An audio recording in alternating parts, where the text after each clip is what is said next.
Welcome to another edition of the ROTL Lions UK podcast, episode 107, Better Than Gold. My name's Matthew Turner, alongside Anthony Fitzpatrick and Ryan McCluskey. How you doing, boys? Absolutely fantastic. After watching a wonderful game yesterday, perfect end to the season. Any victory Monday is a good Monday. Yep, good. Yeah, it was closer than I liked in the end. It made me sweat a little bit at the end, I thought. Some doubts crept in, but we saw it over the line. I'll take wins over draft position any day. So it was the best way to end the year. Packers fans say they don't care, but we know they do. They care a little bit. Packers fans are exactly like Aaron Rodgers. He'll tell a reporter he doesn't care what they think while simultaneously saying, fuck this guy and everything he thinks. He's trash and he doesn't know me. So I'm sure the Packers fans are incredibly salty. But there we go. I'm glad that we could sprinkle that on there. Just to say, by the way, like you say, Ryan, about losing faith. The way they came back felt not representative of the game. They were ahead with like 6 minutes to play. And part of me just went, I'm pretty satisfied that we've given a good account of ourselves here. This is still Goff's best game of the season. And we're going to get the number one pick. This isn't the worst day in the world. And then we went and bloody won. How great is that? Yeah, I think it's just indicative of the culture change there. I mean, we would never have expected to win that one under Patricia. You know, you let a lead slip. You know, how many leads did we let slip under him that we couldn't get back? And, you know, this team has just fought all season long, and to be able to come back in those circumstances and those conditions. I mean, hell, that last drive, you know, that offensive line, there were two starters on it, and one of them was playing out of position. To be down to such bare bones and still be able to run the ball and pass it, and that was just nothing short of remarkable. Yeah, it was fantastic. Right, we're going to be going into the news to begin with, and there is a lot of it, and then we're going to be hitting up the games. So let's just start off with a bit of housekeeping. Our Discord is open, getting some new people all the time. The chat's been really vibrant, as you can imagine, the past couple of days, especially with the Packers game, but also talking about Black Monday. If you want to get involved, DMs on Twitter, and we'll get you in there, and I'll also send a link every now and again too. College Football Podcast is still ongoing. Last week we talked about the end of the bowl game season, the championship semi-finals. There were the FCS and FBS playoffs as well, and what have you. So there's lots of good stuff on there. Is there one this week, boys? Are you talking about the national championship on tonight? It's tonight, yeah. It's at 1 a.m. Yeah, 1 a.m. UK time. So that's our dedication right there. But are you going to be talking about that this week as a little review thing, or are you kicking the can down a little bit further? I'm not quite sure what's happening. We're making it up ourselves at the minute, so tune in because we don't even know yet. Please don't forget to like the video, sub to the podcast. I know that Spotify now do ratings. If you listen to it on Spotify on the audio and you can give us a rating, any rating, I'm not going to tell you if it's only 5 stars, give us a rating, and otherwise don't. We need to know exactly where we're at. So please give us an honest rating, as many as you can. We want to get better at what we do, and that's the best way that we can find out. And don't forget about Lions Nation Unite.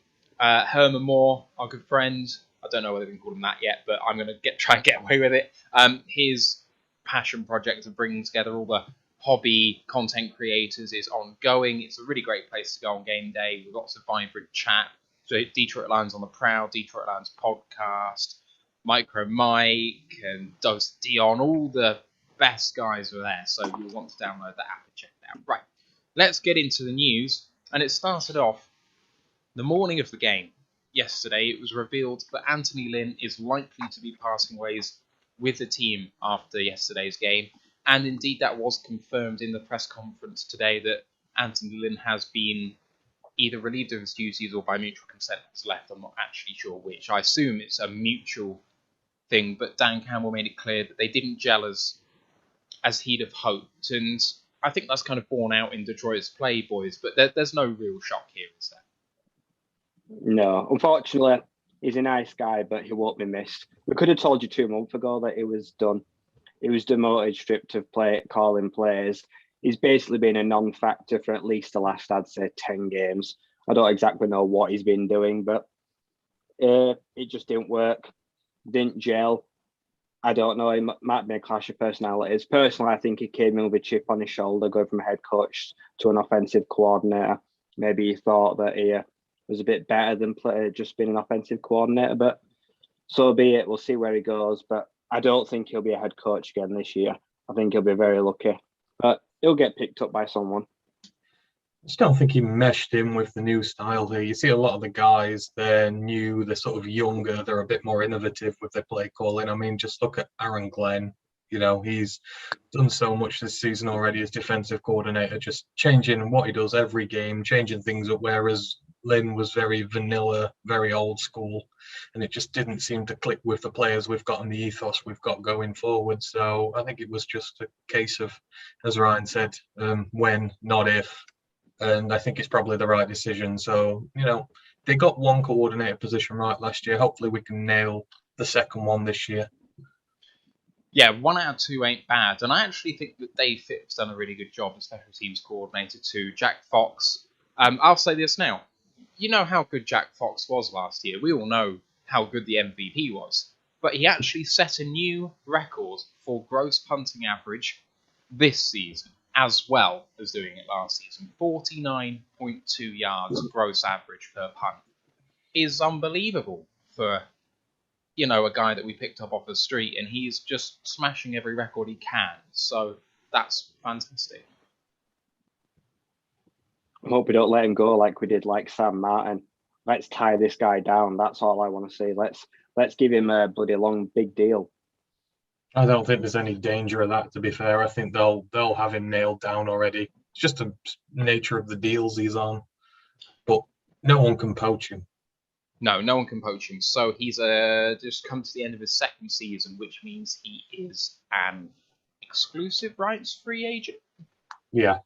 I think either that or a restricted free agent. I can't remember which. Is it restricted after 3 or is I can't remember. But either way, he can't go anywhere else as long as we offer him a deal. So there we go. As a result of the game yesterday, the Lions lock up the number 2 overall pick. They did have an opportunity to be number 1 overall after the massive shock of the Jacksonville Jaguars wrecking Indianapolis's hopes of making the postseason. Indy went into the game win and in. They were 15-point favourites and lost by 15, I think. So a 30-point swing on the Vegas score, 26-11, I think that game ended up. And as has been kind of talked about by other kind of national media guys, that 15-point spread looked fair on the surface pre-game, but losing by 15 seemed to flatter Indy, who were battered. I mean, they were not in the game whatsoever, and Carson Wentz looks worse than he did last year, if that was possible. They've not won there in something like 6 years or something. It just seems to be a cursed place for them to go. But no win over that team in 6 years says a lot. Carson Wentz trade was awful. The dude's a bum. He is washed up.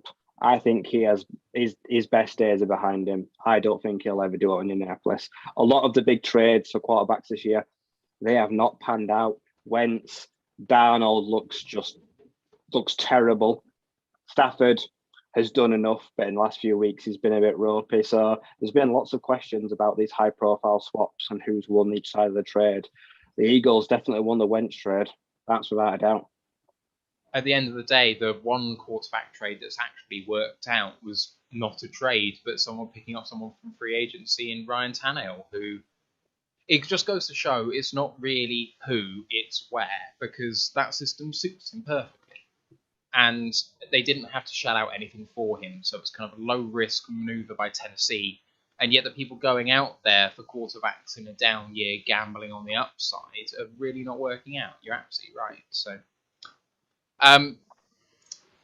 there's loads more news to go through, so let's do that. Lions have set the record for the most fourth down conversions and attempts in a season. However, the conversions record was then broken again later on the same night by the Chargers, who went 6 for 6. I think Herbert's figures were unbelievable. He was 6 for 6 on fourth down for 100 and something yards and a touchdown. He was perfect passer rating on fourth down or something insane. So, you know what? Considering what Staley's done there and how often he goes for it, they kind of deserve that. Like, fair play to you. But we got there. And, looking at how Dan Campbell's treated this year, it's not surprising to me because the execution on those downs has been impeccable for the most part. We've said it all year since the very beginning when people started moaning about the aggression of his calls. Put your players in tough situations and you'll get the best out of them. And this was an absolute sort of key example of that. If he'd have been, passive all year and just punting all the time and not even bothering, we wouldn't have got the performance we did the other day. We had some little bits of magic when we needed them most. Tom Kennedy throwing passes, flea flickers, all sorts that came out the book because we've been practicing hard on it. And going into next year, that gives the offense it makes it that much more dangerous when you don't know what they're going to do. And that's all down to Dan Campbell's aggression. And anyone who's moaned against it, this is the reason why, we're in favor of it, because it's just provided some great moments for us and it got us back into this game when we needed it. And the players can do it now because that's how they've been taught. The character in there, it just shows everything you need to know about them. I think it says a lot when teams, I don't know, they're just not learning, they're just not recognizing, or they're not respecting how often he's willing to go for it when you get nearly like a 50% conversion rate in a season. Teams underestimate the Lions again and again on fourth down. And that rate would have been even better if Butterfingers hadn't dropped that fake punt. So we saw some excellent passing. Like I say, Jack Fox was nearly 3 for 3 on the year. Should have been. Talking about trick plays, the Lions have got the second longest passing touchdown thrown by a wide receiver in the last 40 years. With that Tom Kennedy trick play pass to Khalif Raymond for a 75-yard touchdown. 40 years. Like, you see wide receivers coming out and throwing all the time. It's not like it's a really rare thing. That stat really surprised me. But what a beautiful throw. Well, I know we're going to get onto it later, but I didn't realise he had it in his locker. And it was an absolute dime. Exactly. You find things out about your players when you put them in these situations, and you saw there what he's got in his locker. He had a good game all told. And, again, putting them in these pressure situations brings out these attributes in players, makes you find out everything you need to know about them. It's just great play when you know what you've got, that people in the locker room. There are teams out there that have these wide receivers that maybe have a little bit of experience passing the ball, might have played quarterback in high school or start of college, where they've got this in the locker that if you dial up the right play, you just know they've got the arm strength to pull it off. And when they pull it off, it looks fantastic. Yeah, it does look fantastic. Let's talk Amon-Ra St. Brown. He has obviously several records this year. Here's a few of them. He's the third Wookiee. He's not a Wookiee. He is the third rookie wide receiver in NFL history to get 90 yards and a touchdown in 3 straight games, which is insane. The other two are presumptive Hall of Famers. He also took the record for team rookie receiving yards in a season. He already held the receptions from the last game, but he finished with 912 on the season. That beats Roy Williams' record from 2004, I think it was. Not quite sure on the year for that, but I think it's 2004. He also broke the franchise record for consecutive games with 8 catches or more, finishing with 6 in a row to end the season, and ended with 90 catches in total.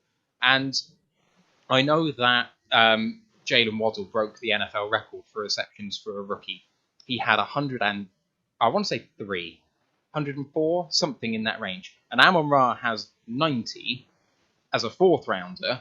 Waddle came in as a presumptive starter. Amon-Ra did not. Amon-Ra was not trusted to begin with, whereas Jalen had to be by default. This guy's done the majority of his production in only 50% of the games. It's unbelievable how productive this guy is, and I don't think you can talk highly enough about him. The sky's the limit for this guy. He's far beyond anything that I've seen from a slot receiver at the Lions, and I include Golden Tate in this. He is, for me, outproducing some of the best I've seen from Golden Tate, because he's doing it as the guy that the defense know they've got to keep an eye on.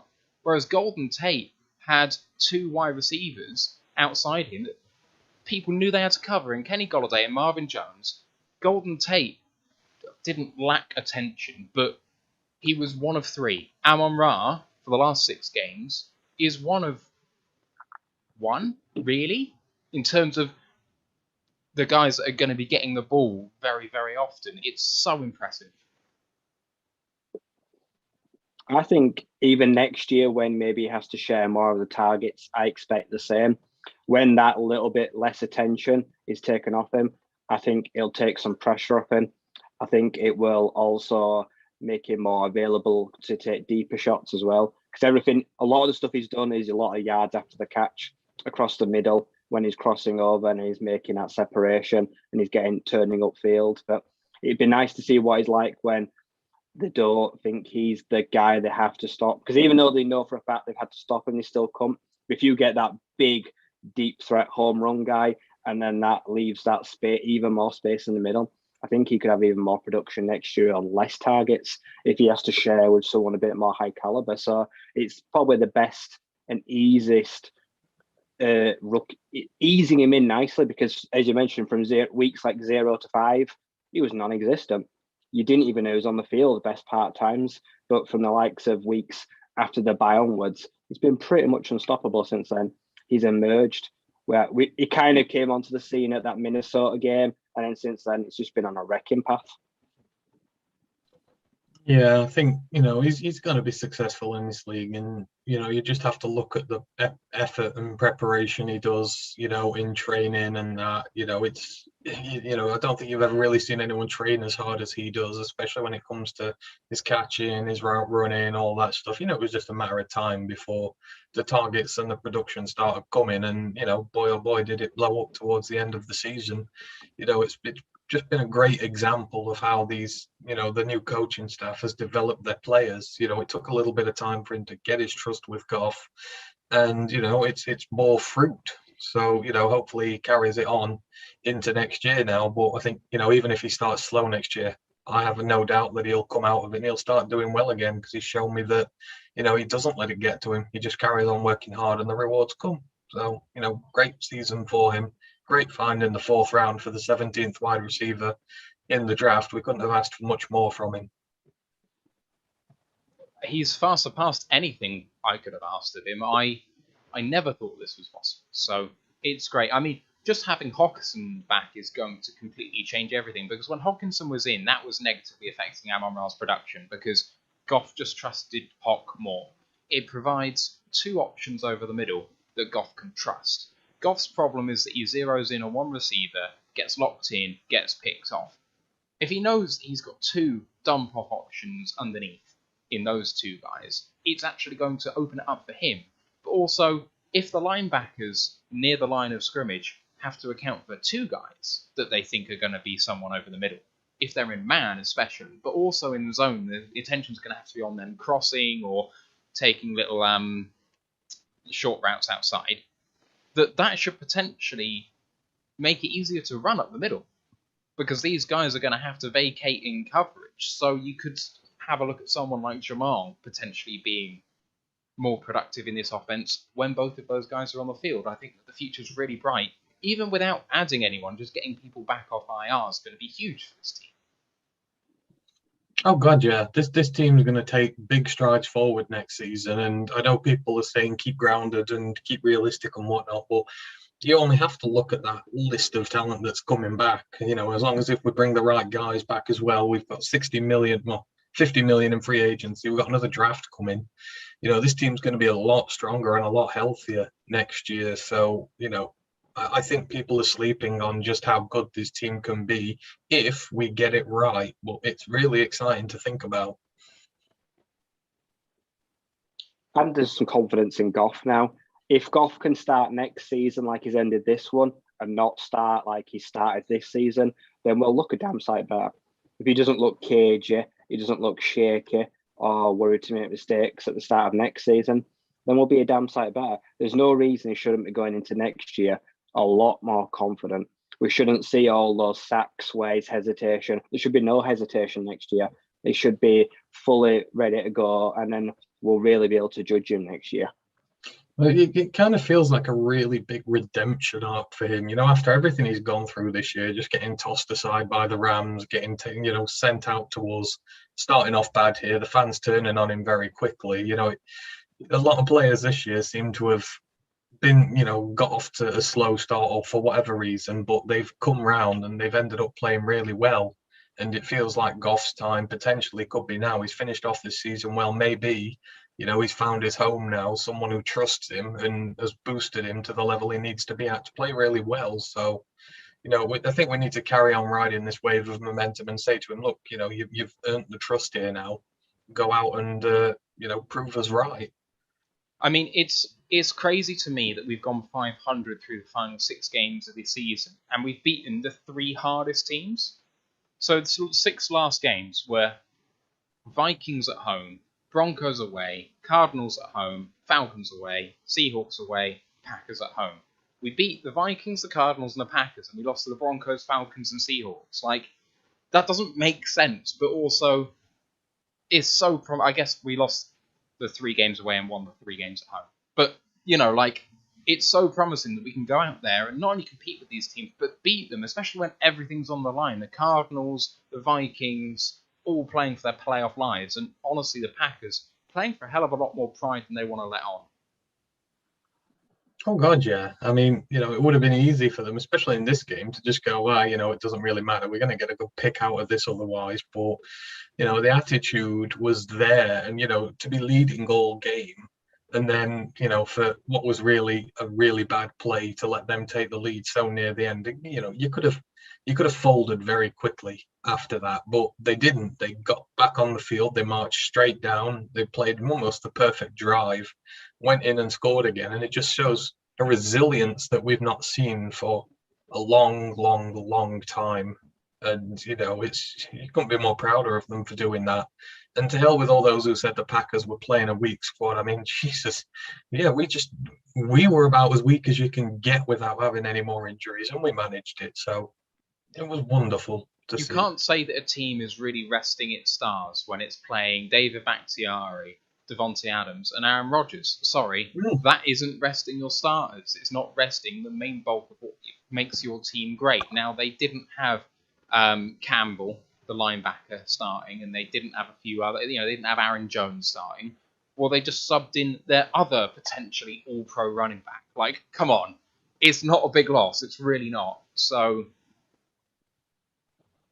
And if anything, their 3rd-star running back, that Tim Patrick, actually looked the best of all of them. They actually looked better in the second half, I think, than they did in the first half. They were more of a challenge. Yeah, Patrick Taylor. He played really well. He looked pretty good. 23 attempts, 89 yards and a touchdown, 3.9 yards per rush in the season, that is. But in the most recent game, 11 attempts, 53 yards and a touchdown. That's very, very reasonable. Right, last couple of bits of news. Last Lions focus one anyway. The Lions have had, after this game, 3 receivers top 60 catches in a season. That's Amon-Ra St. Brown, DeAndre Swift, and TJ Hockenson. That's the first time that's happened in franchise history. Now, obviously, we've had a 17th game, but Swift and Hock have missed a third of the season. The fact that we've got that volume of targets to hand out, and I know we had to throw the ball a lot because we're behind in a lot of games early, but that still doesn't mean you're completing them. And, and it doesn't mean that one guy's getting them all. The fact that it's farmed out so much, but to those 3 guys, is remarkable, really, and a testament to the work that's gone on behind the scenes. I think a lot of them, I think a lot of those touches came very early in the season when Goff was looking for a bit of confidence. So he was looking for those safety blankets because a lot of those were check downs. But when he got more confident, he moved away from those guys. He looked deeper towards the field. So a lot of those were just building momentum, as you mentioned. They were the games where he fell behind, so we were trying to dump it off and then try get the yards after coverage, try get people to miss. But it's no real surprise when we were running with a new offensive coordinator, new quarterback, where we're trying to ease ourselves in, build relationships, that he was looking to build these factions with these guys that were just safety. He knows them. He knows they're a good, safe pair of hands. So when that happens and you get like 3 of them in all phases of the ball, it's a good starter. It's a good way to build some sort of connection or rapport with those guys. So you can circle each one of them in each factor, and you can say that next year you'd expect the same thing, that he's going to look for those that he trusts. Josh Reynolds might be one of those guys as well next year if he returns. But when you feel good about knowing someone's open, or you know someone's got reliable hands, and you can, it makes you feel better in most phases of the game, especially on the money downs, where even if you focus on a guy, you feel good about getting the ball to them. Yeah, right. Last bit of news. I think we should talk about Black Monday just a little bit. Vic Fangio relieved of his duties on Sunday following their game on Saturday night. But since then, Mike Zimmer, Matt Nagy have both gone, which we expected both from the NFC North. But in a massive shock, to me at least, Brian Flores has gone from Miami as well. And there have been some, GM people going too. That's fine. I don't care about GMs massively. But for the head coaches, goodbye to Zimmer and Nagy to start with, boys. Peace out. Worst news we've had all day. That really disappointing those two have been fired, because they were really doing a sterling job of keeping both those teams mediocre. I mean, it's one of those things where they could just get the hire wrong, and that sets them back for another 3 years. That's my eternal hope now, is that they'll get the hiring process wrong. I mean, the Bears have to hire, in fact, both of them have to hire new GMs too. So Rick Spielman's gone from Minnesota and Ryan Pace has gone from Chicago. So, full rebuilds for both. Yeah, back to square one. Yeah. The NFC North is going to be an interesting place next year, given they're going to have new head coaches. We're going to be getting better. The Packers are potentially without Aaron Rodgers. It's very hard to call anything of what's really going to happen next year on, but I mean, there's a big opportunity for us if we get our off season right, if we get free agency right, if we draft right, then there's an opportunity to do well next year. So yeah, I think in terms of the firings, though, I think it was quite easy to see why both of them had gone, and it didn't take them very long to do it. But the Flores one's weird, though. That just they did really well to turn this season around. They've had a lot of injuries, and then they just can him. That team was awful when he took over, and he did a lot of good in a very short amount of time there. And yeah, it's not been the best season, but you don't can him after one half bad year. They must have fallen out, surely. Something's gone on behind closed doors there. A lot of people said that he was high on bringing Deshaun Watson in, and the GM was like, nope, don't want him. You want him, go be with him somewhere else. Yeah, I think that's exactly what's happened. But it's just a massive shock to me. Like, he's done such good things. If it came down to a power struggle, I mean, do you really think your GM is the most valuable person there? Because I'd side with the head coach, personally. They've made a lot of very questionable roster decisions there this year as well. So yeah, I don't know if the GM's the best one to trust in that situation. But I mean, the thing is, he's going to get a job very quickly. If he wants to come straight back in, there's a lot of positions open for him now. He's going to be coaching an NFL team again, probably within weeks. I don't trust any GM who's stupid enough to sign Will Fuller. That tells me all I need to know, because that guy is a walking wage stealer. If you trust him with money, then your franchise is doomed. I'd trust him with money. I'd trust him with 1 million 1 year, maybe. But what was he on? 15? It's far too rich. He's talented, very talented, but he never plays. No, exactly. Right, let's get on and talk about the game a bit, because that's what we're here to do. Packers at Lions, Week 18, very first. Well, say very first. It's not the first Week 18 game, but it's the first Week 18 game of the new era. First Week 17 game. And the Lions go into this game with quite a few inactives. One was a bit of a shock in that Penei Sewell, having come off the COVID list, went onto the injury report with an injury and then didn't suit up, despite the fact that he was working out on the field beforehand. So must have been protecting him from further injury. The other guys who didn't suit up, our boy Jason Govinda, David Blau, Jamar Jefferson, Trinity Benson, Dan Skipper, and Jashawn Cornell. Why oh why was Jashawn Cornell activated? I don't understand. But moving on, game finished Packers 30, to Detroit Lions 37. Per PFF, this is the highest single game grade for Detroit this season. That probably won't come as a surprise to most people, but we got an overall grade of 71.4, which was really, really encouraging. And let's sequentially get into the game. And we started off not the best. We were really good on first and second down. We put the Packers in a lot of third down situations early in that first drive. Rodgers, unfortunately, went 4 for 4 on third down in the first drive.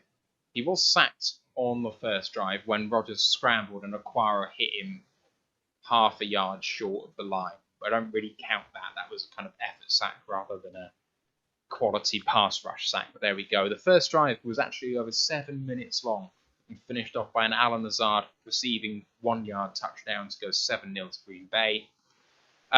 Features of that, though, on defense happened straight away, and I don't know whether it's something which was a point of emphasis for the defensive coaches. I don't know whether you boys noticed this.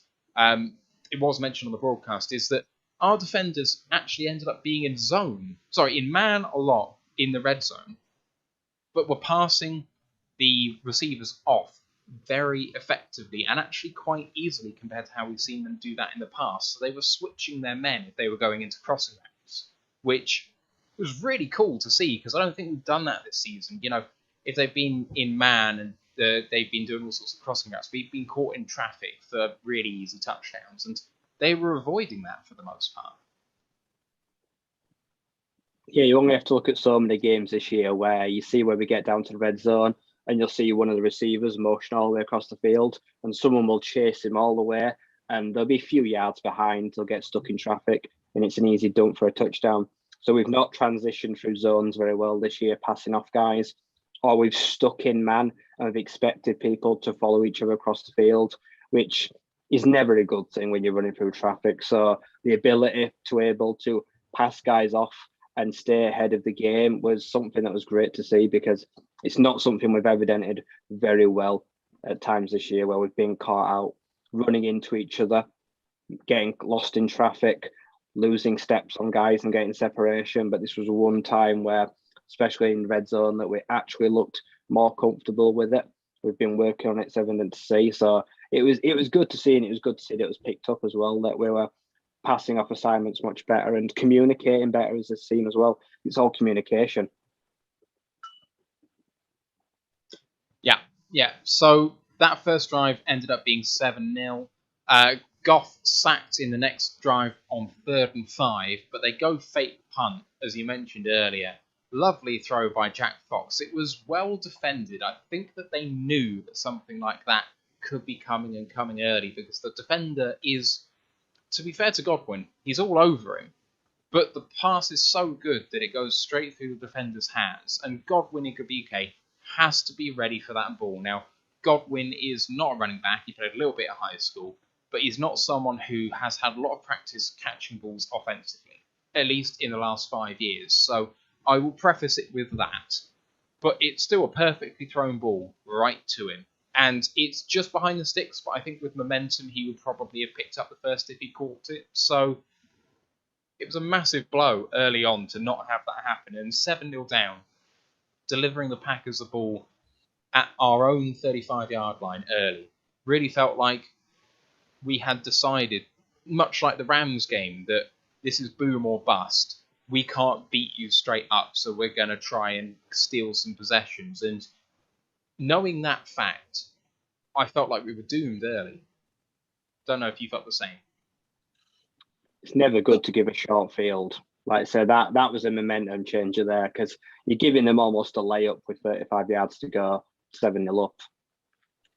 But you're also, again, I don't mind them doing it. Again, this is the sort of season where you want to do things like this just to see how much you can get away with, try and perfect what you're doing. And we saw later on in the game that it worked. So, I've absolutely no problems with doing it again. And then as you saw the next drive, yes, we give a short field away, but then you say to your defense, can you stand up and make a stop and bail us out of it? And, they did. So again, even if you've not done it offensively, you give your defense a chance to shine and show that it can, come up trumps when it's under pressure. And absolutely they did. So overall, it ended up working up very well for us. They really did. And so they start off from our 35-yard line. And they managed to get 5 yards, so they're now on our 30-yard line, but it's 3rd and 5 at this point. And there's a massive sack by Jesse Lemonnier. I say Lemonnier, they say Lemonier. I don't know what they call him, but anyway, it's something like that. And that takes them out of field goal range. So after the sack, they lose 10, I think, get pushed back to around the 45, and they can't kick the field goal. It was something that Aaron Rodgers, someone of his quality, knows he can't take, but he couldn't get away from it. The blitz was absolutely lovely that was dialed up. I think it was there was a stunt on the outside to bring the room in for him. Just burst through the hole and didn't leave Aaron Rodgers with any chance at all to get away. And, they started on the 35-yard line. We didn't give up any points. That was massively encouraging. It felt like the momentum for me, like I said, had swung one way, and we switched it almost simultaneously all the way back round. Not even to even at that point. I felt like we might have even been ahead. It's not always good to generate pressure, and there was a lot of pressure in this game. It was great to see. We blitzed a lot. We dialed up packages where we were faking, dropping into coverage, then hitting the hole. We'd see later in the game there was a safety blitz. I think AJ Parker had a blitz. Like, they were leaving nothing out there on the field. It was great to see. And it was great as well because we were leaving no margin for error. Mason Crosby has had a bad year. He's not kicked the ball well at all this year, but we were leaving no chances, no stones unturned. Don't even let them have a go.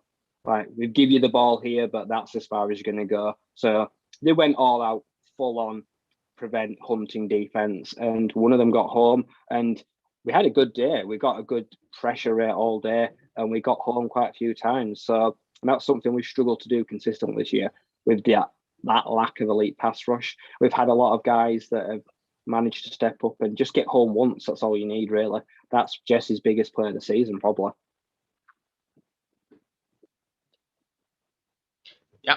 Yeah, right.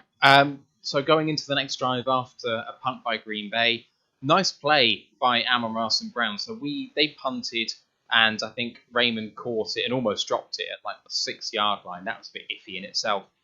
We get out from our own end zone sort of area. Amon-Ra picked up, I think, 15 over the middle, which was a really nice catch on a crossing route, getting out to the sideline, gives us a little bit of room.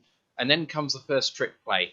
So it was an inside track play to Amon-Ra. He then tosses it to Tom Kennedy, who delivers an absolute bomb to Khalif Raymond. I mean, it's clearly some sort of variant on the Philly special type thing, apart from you're delivering it to your wide receiver who's lined up at full back-ish or kind of slot receiver-ish, but kind of off the line a bit further than you normally would be type.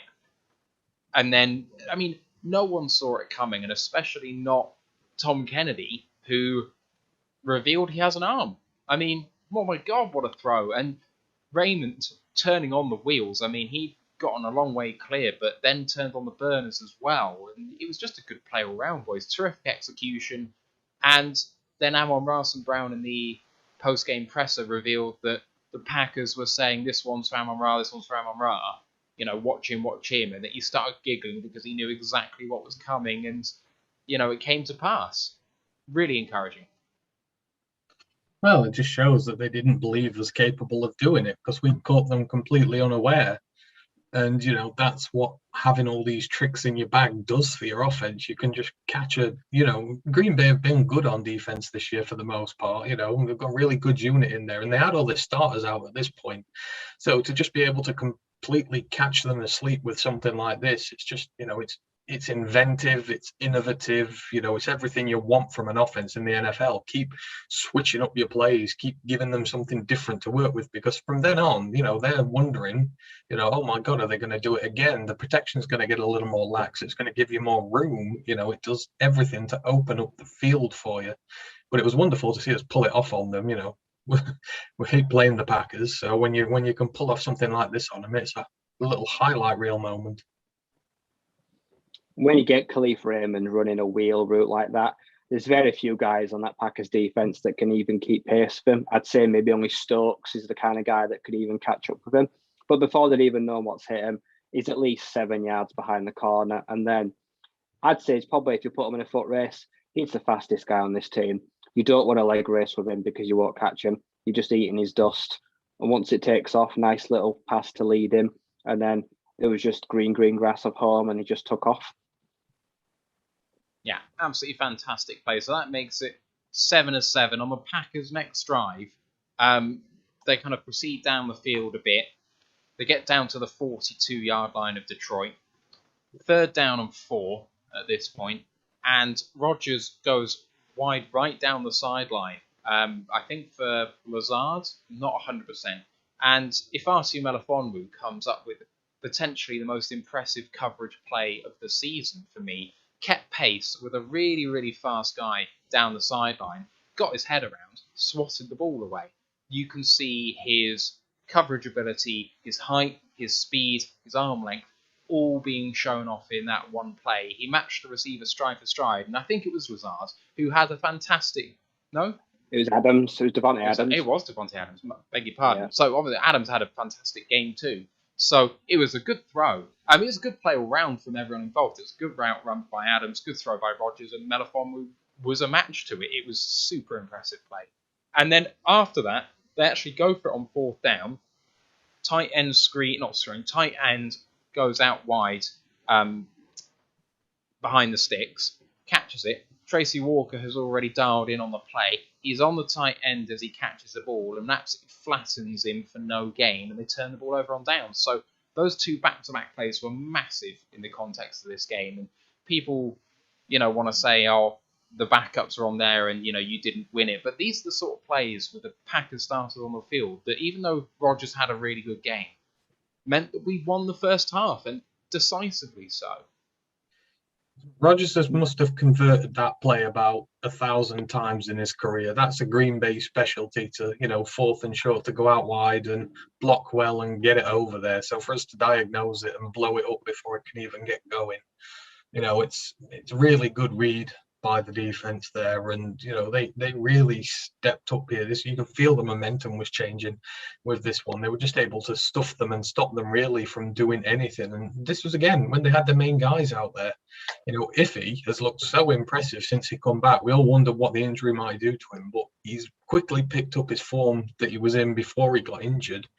And hell, he looks like he's going to be one of our starting corners next year, the rate he's going. He's just been so impressive to watch since he came back. But great job defense all told. They just didn't really let them get anything going. Yeah. No.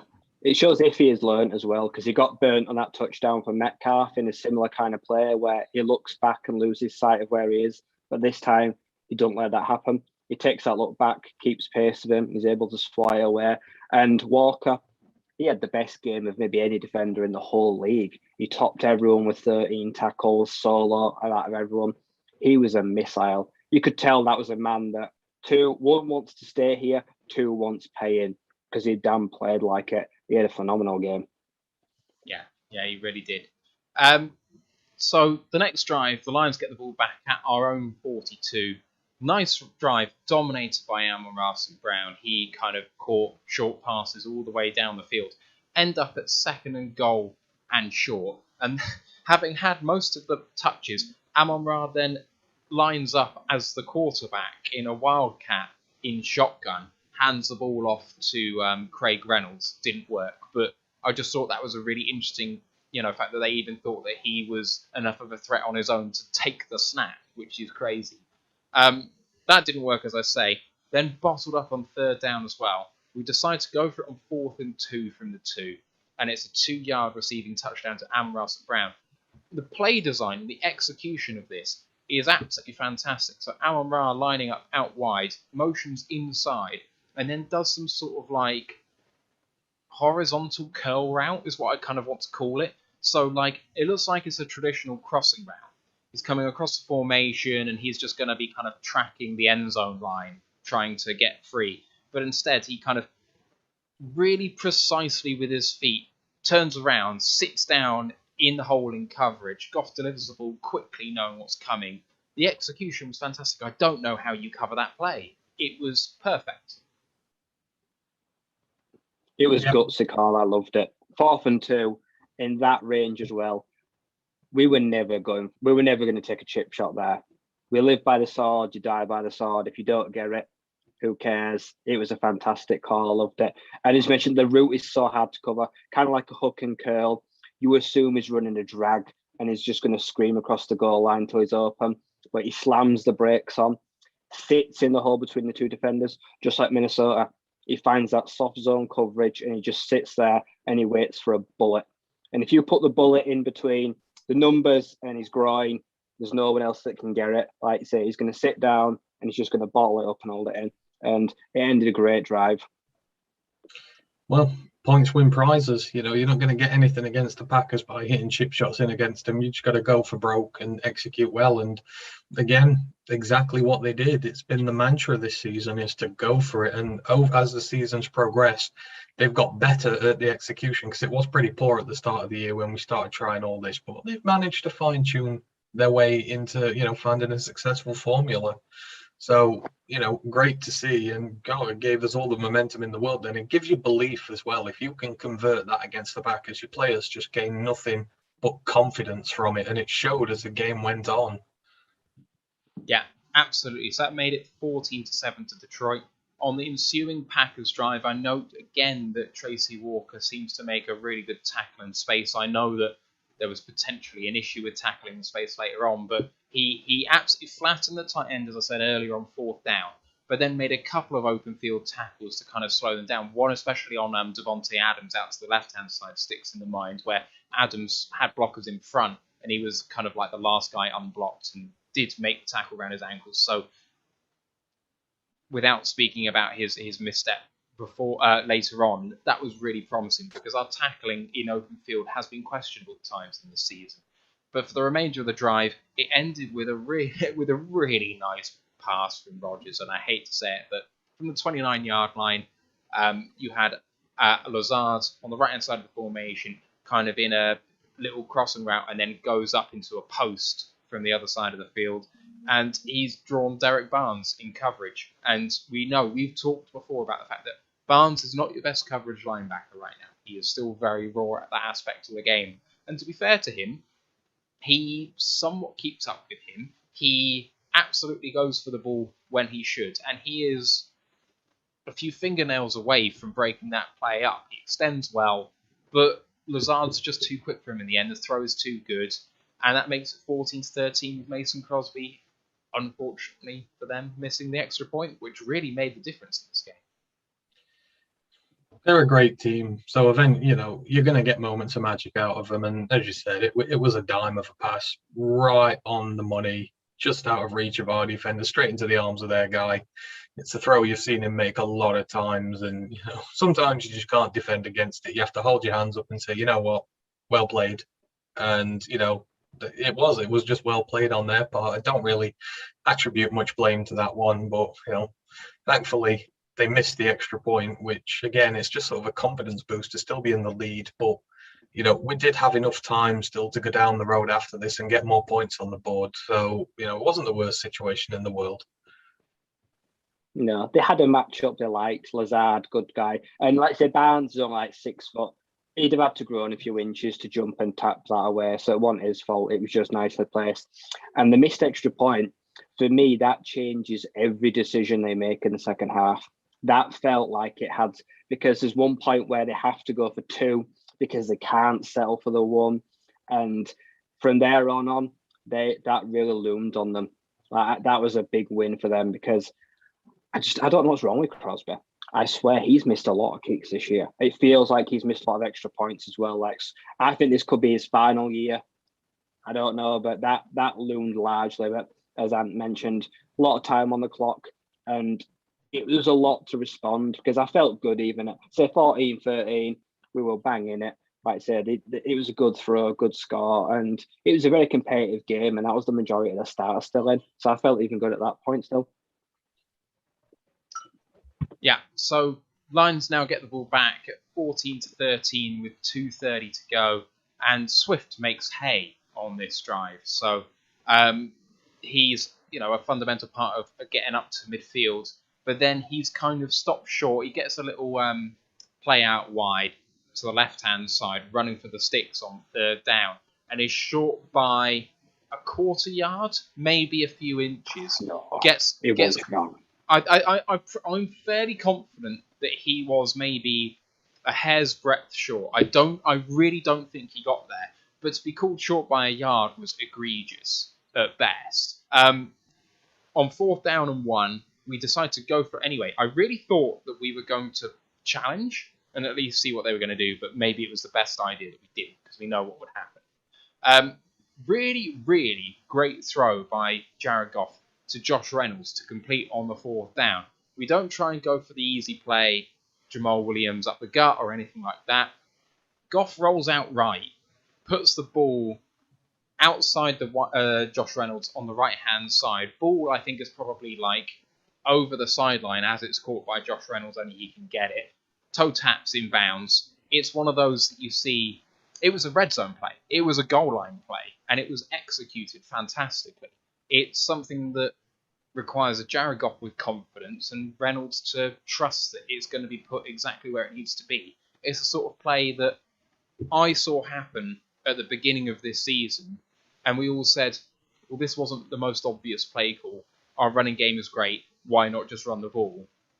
But they pulled it off this time, and with precision. It was really, really encouraging. And from that decision, Kennedy then makes a really nice play with seconds remaining to get out of bounds moving forwards, taking contact to make sure he's moving forwards when he goes out of bounds, which stops the clock rather than going backwards and keep the clock running.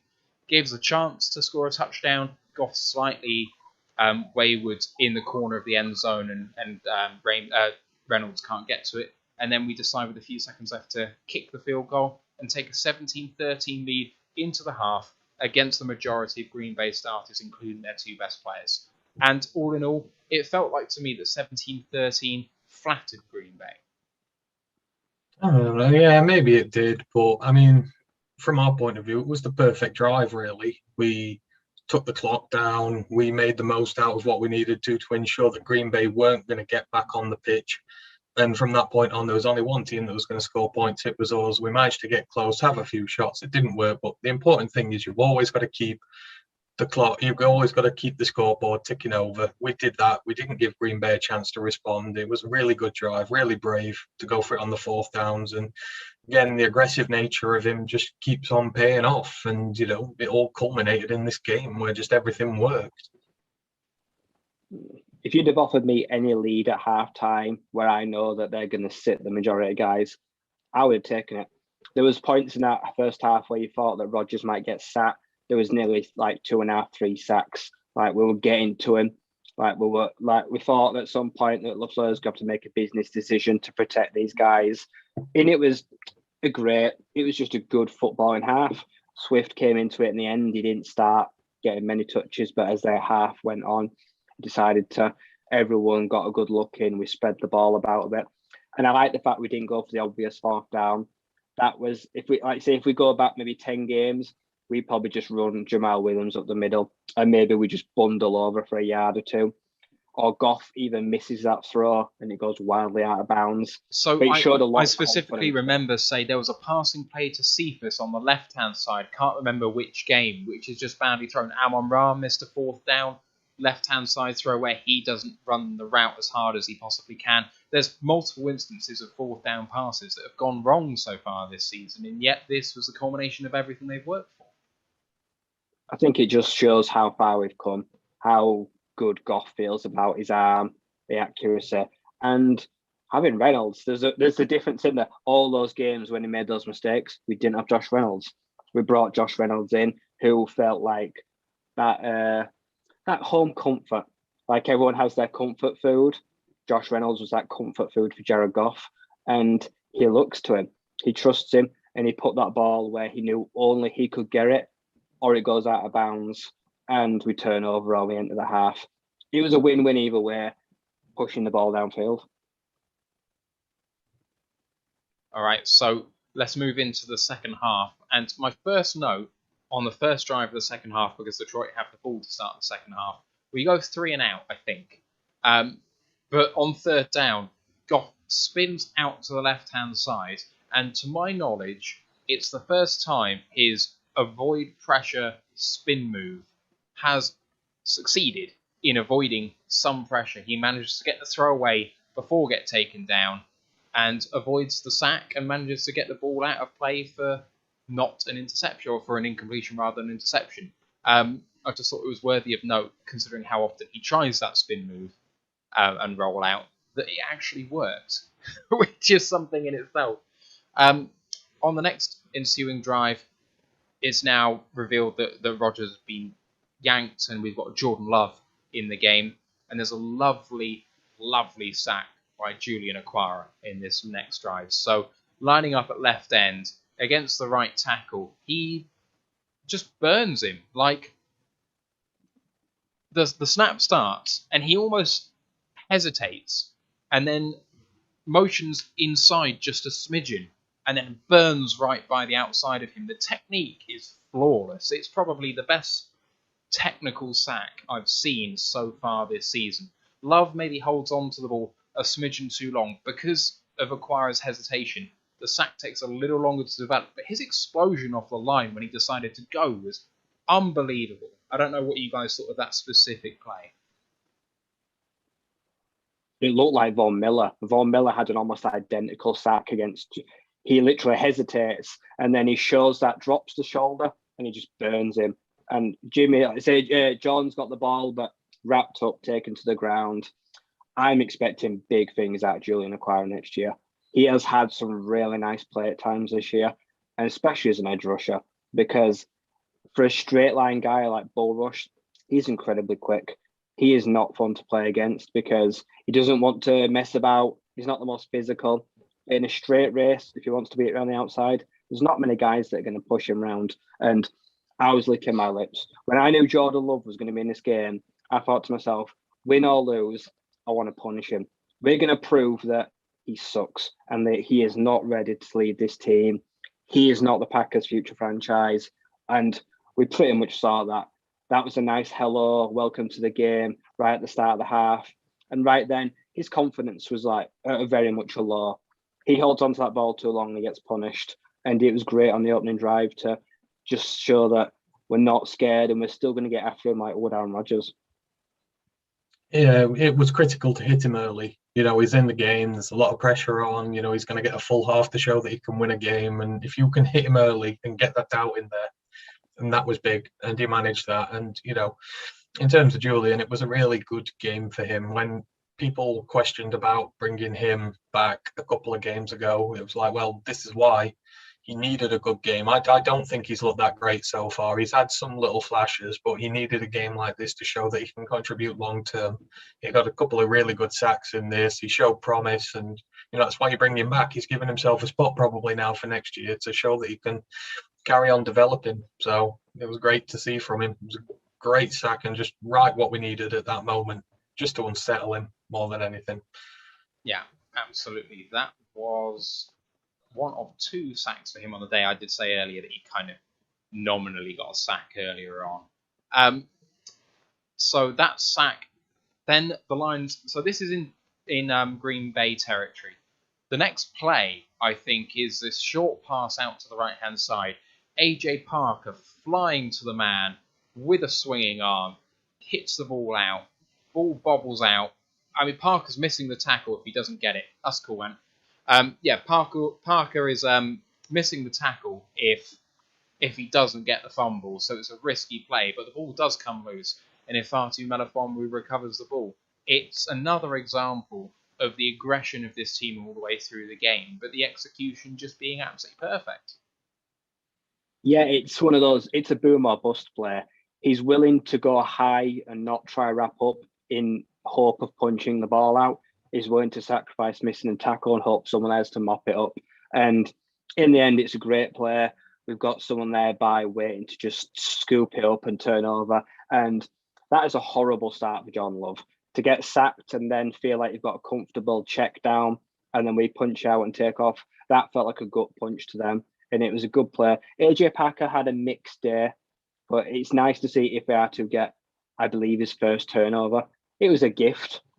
I think he scooped it up, but it was great for his confidence. And it's the momentum as well. After you quickly go 3 and out, like you say, it wasn't the best first drive to open the half, to then suddenly swing that momentum back. get that takeaway, managed to get the foot back on the gas again, apply pressure. You couldn't have asked for a much better start to a half, really. Yeah, absolutely fantastic. We go 3 and out, but we answer absolutely, like we've got a purpose. We are here to beat you, and this is how we're going to do it. A team determined. I think it was one of the things that was actually said at the very beginning. Our defense isn't going to come waiting for you to force us to do something. We are going to force you to play us. And that was an example of that in action. They diagnose the play early, and then they go and do that. And then as Green Bay are reeling, the very next play is the second to really big trick play. So 2 handoffs end up resulting in Goff with the ball back, throwing to Brock Wright down the right-hand sideline, who shows how athletic he is. So he's got a 9.23 RAS score. He runs a 4.66 40-yard dash at tight end. I mean, the guy can burn. And if you have a look at the play again, when he catches the ball, I know he's got a running head start. There's no way a guy of that size should be beating someone to the corner. No way.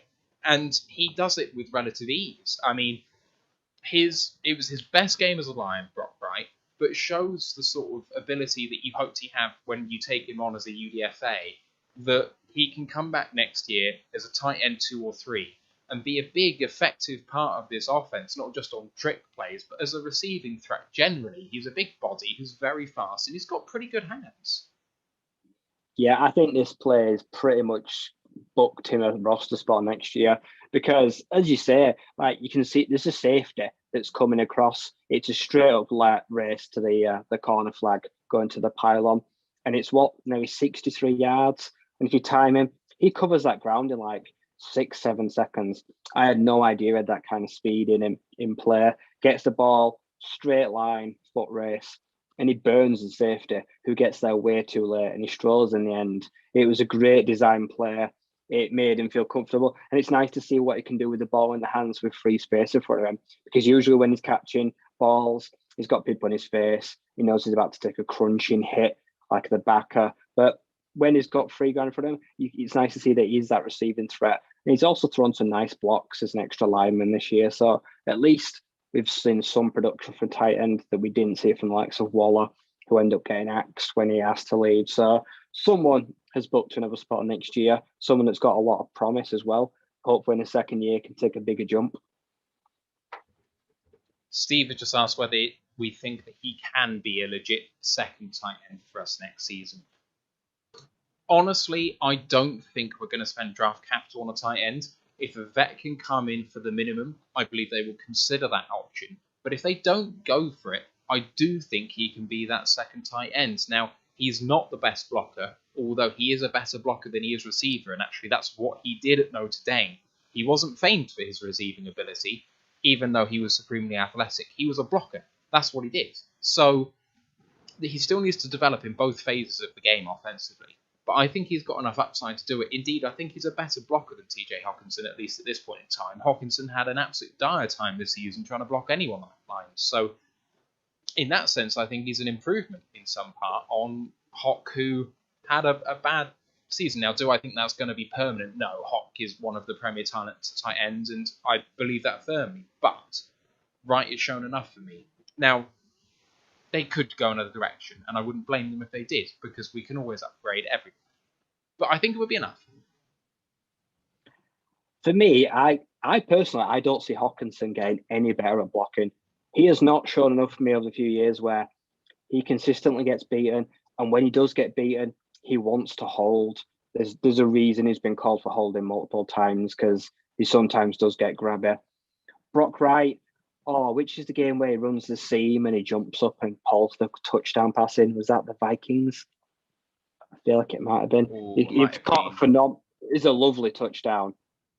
I think it is. He runs up past the safety on a seam route and he turns around as the ball's thrown and he holds it in. I think it's the Vikings. I've seen enough from him now as a passer to definitely be in this year. I think he'll be next year. When you look at him, there's no downside. He's got no real flaw, but he's got a ceiling. We've seen that. He's super athletic. The guy's like, 6'4", 215, 220. So he's got a great frame to work with. He can put a little bit of poundage on. I'd like to see over the year. I think he'll stock out, fill out a bit. There's no downside to bringing him back next year. At very worst, even if he has to, I don't know, even if you protect him on the practice squad, if you're bringing a veteran, but he will be activated at some point this year, because the likes of, obviously Zylstra had the awful injury, but we've had guys this year that have just, no one else has shown anything at tight end. We have lacked tight end all year as an outlet and end of the line receiving option. So he's really the only upside for me at the position. So it'd be criminal to not have him back. Ben Johnson probably loves him. Yeah, absolutely. I mean, at the end of the day, Hawkinson, after the first 2 or 3 games, we were saying he's fulfilling the promise that we hoped he would have. I mean, he started out really hot, and it's easy to forget how quickly he started. And then suddenly he became the focal point of the offense, and everyone knew it. And that really affected him. You know, the whole thing in the off season was he's going to be the premier receiving talent, and how is he going to deal with it? And he seemed to talk a good game about rising to the challenge and relishing being double covered every game, but he really struggled with that. So having someone like Brock Wright who can turn on the burners, I mean, I think Wright is probably faster than Hawk in open field. I mean, there's no doubt about that fact. So that could really be something. I wouldn't be surprised to see. I mean, Brock Wright reminds me of a particularly raw George Kittle. Like, I know that's a ridiculous comp right now, but he's someone who has the temerity to block, who has the hands to receive, and has burners and has aggression. I think he could. I'm not saying his ceiling is that high, but the style of play is there for me. I totally agree. Once he turns and looks upfield, Hawk sometimes looks like he's wading through mud. Hawk sometimes stumbles into contact or struggles to get out of bounds because he does not have elite speed. I don't think Hawkinson ever will. He's not the fastest tight end because he just doesn't have that in his locker. I think Wright would burn him in a race. But that's where I like it. I think he's more of a down threat kind of field. You'd never run this play with Hawkinson because you just know he wouldn't get within 10, 15 yards of the end zone without getting caught. Like, you'd run it, but you'd never expect a touchdown because I just don't think he has the athleticism. But I'm comfortable. Hawkinson next year, I just want 17 games or 14, 15 games. Just give me at least 3/4 of a year without getting a nick or picking up an injury, because he really needs that. For his own help, he needs a full year. But I think Brock Wright will easily be tight end 2, tight end 3 next year. And I want to see more 2 tight end sets because Waller didn't. I mean, what's his face? Spells did not live up to that this year at all. No, absolutely. There's a lot of room for improvement there. And coming up in our next lot of podcasts, we're going to have the season review next week. So we're going to go into all of this in a lot more detail. What happened, why it happened, who happened, you know, all of that sort of stuff. So make sure to tune in for that one this time next week. Next play in this one, where are we? So Green Bay driving down the field, get down to a 4th and 2, just about in the Detroit side of the field, and Acquara jumps offside on 4th and 2. He's trying to time the snap, and he sees the center's head like twitch, but the center's kind of allowed to do that a little bit because of what he's doing. Now, it's not meant to be like a shudder, and I don't think it was, but I can see why he jumped. He wasn't quite drawn offside. The center was just the right side of the line, but I think that I'm not going to give Acquara too much stick for that particular play. Then in the next part of the possession, it's a 2nd and 1, and Charles Harris comes off the right-hand side to produce a spectacular tackle for a loss over the left end. Like, he gets around the formation, and he's lightning quick off the line, so that was really encouraging, but it only made a 3rd and 2. And then I think following that was the double DB slam play. I don't know if you remember that, but Walker and I think Melifonwu or maybe Marlowe, I'm not sure who the second guy is, but they absolutely flattened 2 Green Bay wide receivers. And quite frankly, given how referees treat the Lions against the Packers, I'm amazed unnecessary roughness didn't come into this call because it was brutal. Break up the pass. I think it might have been slightly later on, but this was on 3rd down then, and force the Green Bay field goal. It was another example of we are here to play. Oh yeah, it was going out all super aggressive. When you tell Tracy Walker that, like, I just want you to hit someone, Like when you're given free license to kind of go, do what he wants and do what he does best, he delivers because the guy hits like a truck. And I don't know. I feel like it might have been double safety. It might have been Marlowe. I think he had a nice game, Marlowe, but two safeties crashing down when they're thinking about maybe a screen or a bubble, and you put them wide receivers out there and they just crumpled them. Like they blew up the whole player. That was one of the things about the whole day. We were diagnosing stuff before it even happened. There were players where we knew what were going to happen and we reacted quicker, and it was just never going to be successful from the snap. And that was just great to see. It's like Aaron Glenn was pretty much in everyone's head that day. He kind of knew what everyone was going on, and it was great to see. Safeties have struggled this year, but this was a game where, other than the odd player we'll talk about, really good day from the safeties. Like they really came up and showed their money and run support and bringing down the big guys like DeGuara, who's not a small tight end. He's not easy to tackle. Lazard got Valdez-Scantling, who went off of an injury because he got smacked in the back at some point as well. Like they're a big team, Green Bay, so we needed the big boys to come up and help. Yeah. So Crosby field goal was good, strangely for him. 24-16 Detroit at that point. I think we then go 3 and out, so Love comes back onto the field. He drives down, and then on third down, I think me and you are going to disagree on this, but on third down, he kind of feathers a little touch pass over the shoulder, which is very catchable for me. Now, the ball kind of wobbles in the air a bit, but I think Love puts the ball where it needs to be and is dropped by the receiver in the end zone. The coverage is fine, but nothing spectacular. Should have been them at least having a chance to tie the game up. He doesn't do so, but then converts to 4th and 2 for 2 yards with a really nice little quick play, showing some confidence, not unlike Goff has actually shown in this game too. He then converts another third down really nicely to bring up 1st and goal, and there's a rushing touchdown by Taylor for 2 yards. The 2-point conversion then comes out at 24-22, which is no good. And you talk about the knock-on effects of the missed extra point. At 24-23, they kick the extra point and go in tied. To be forced to go for 2 and miss that, they're now 2 points down. And, it's a massive, massive thing that they left on the table. And at the end of the day, I fundamentally disagree going for 2 this early on, because if you kick the extra point, as you find out later on, it would have helped Green Bay to have that 1 point.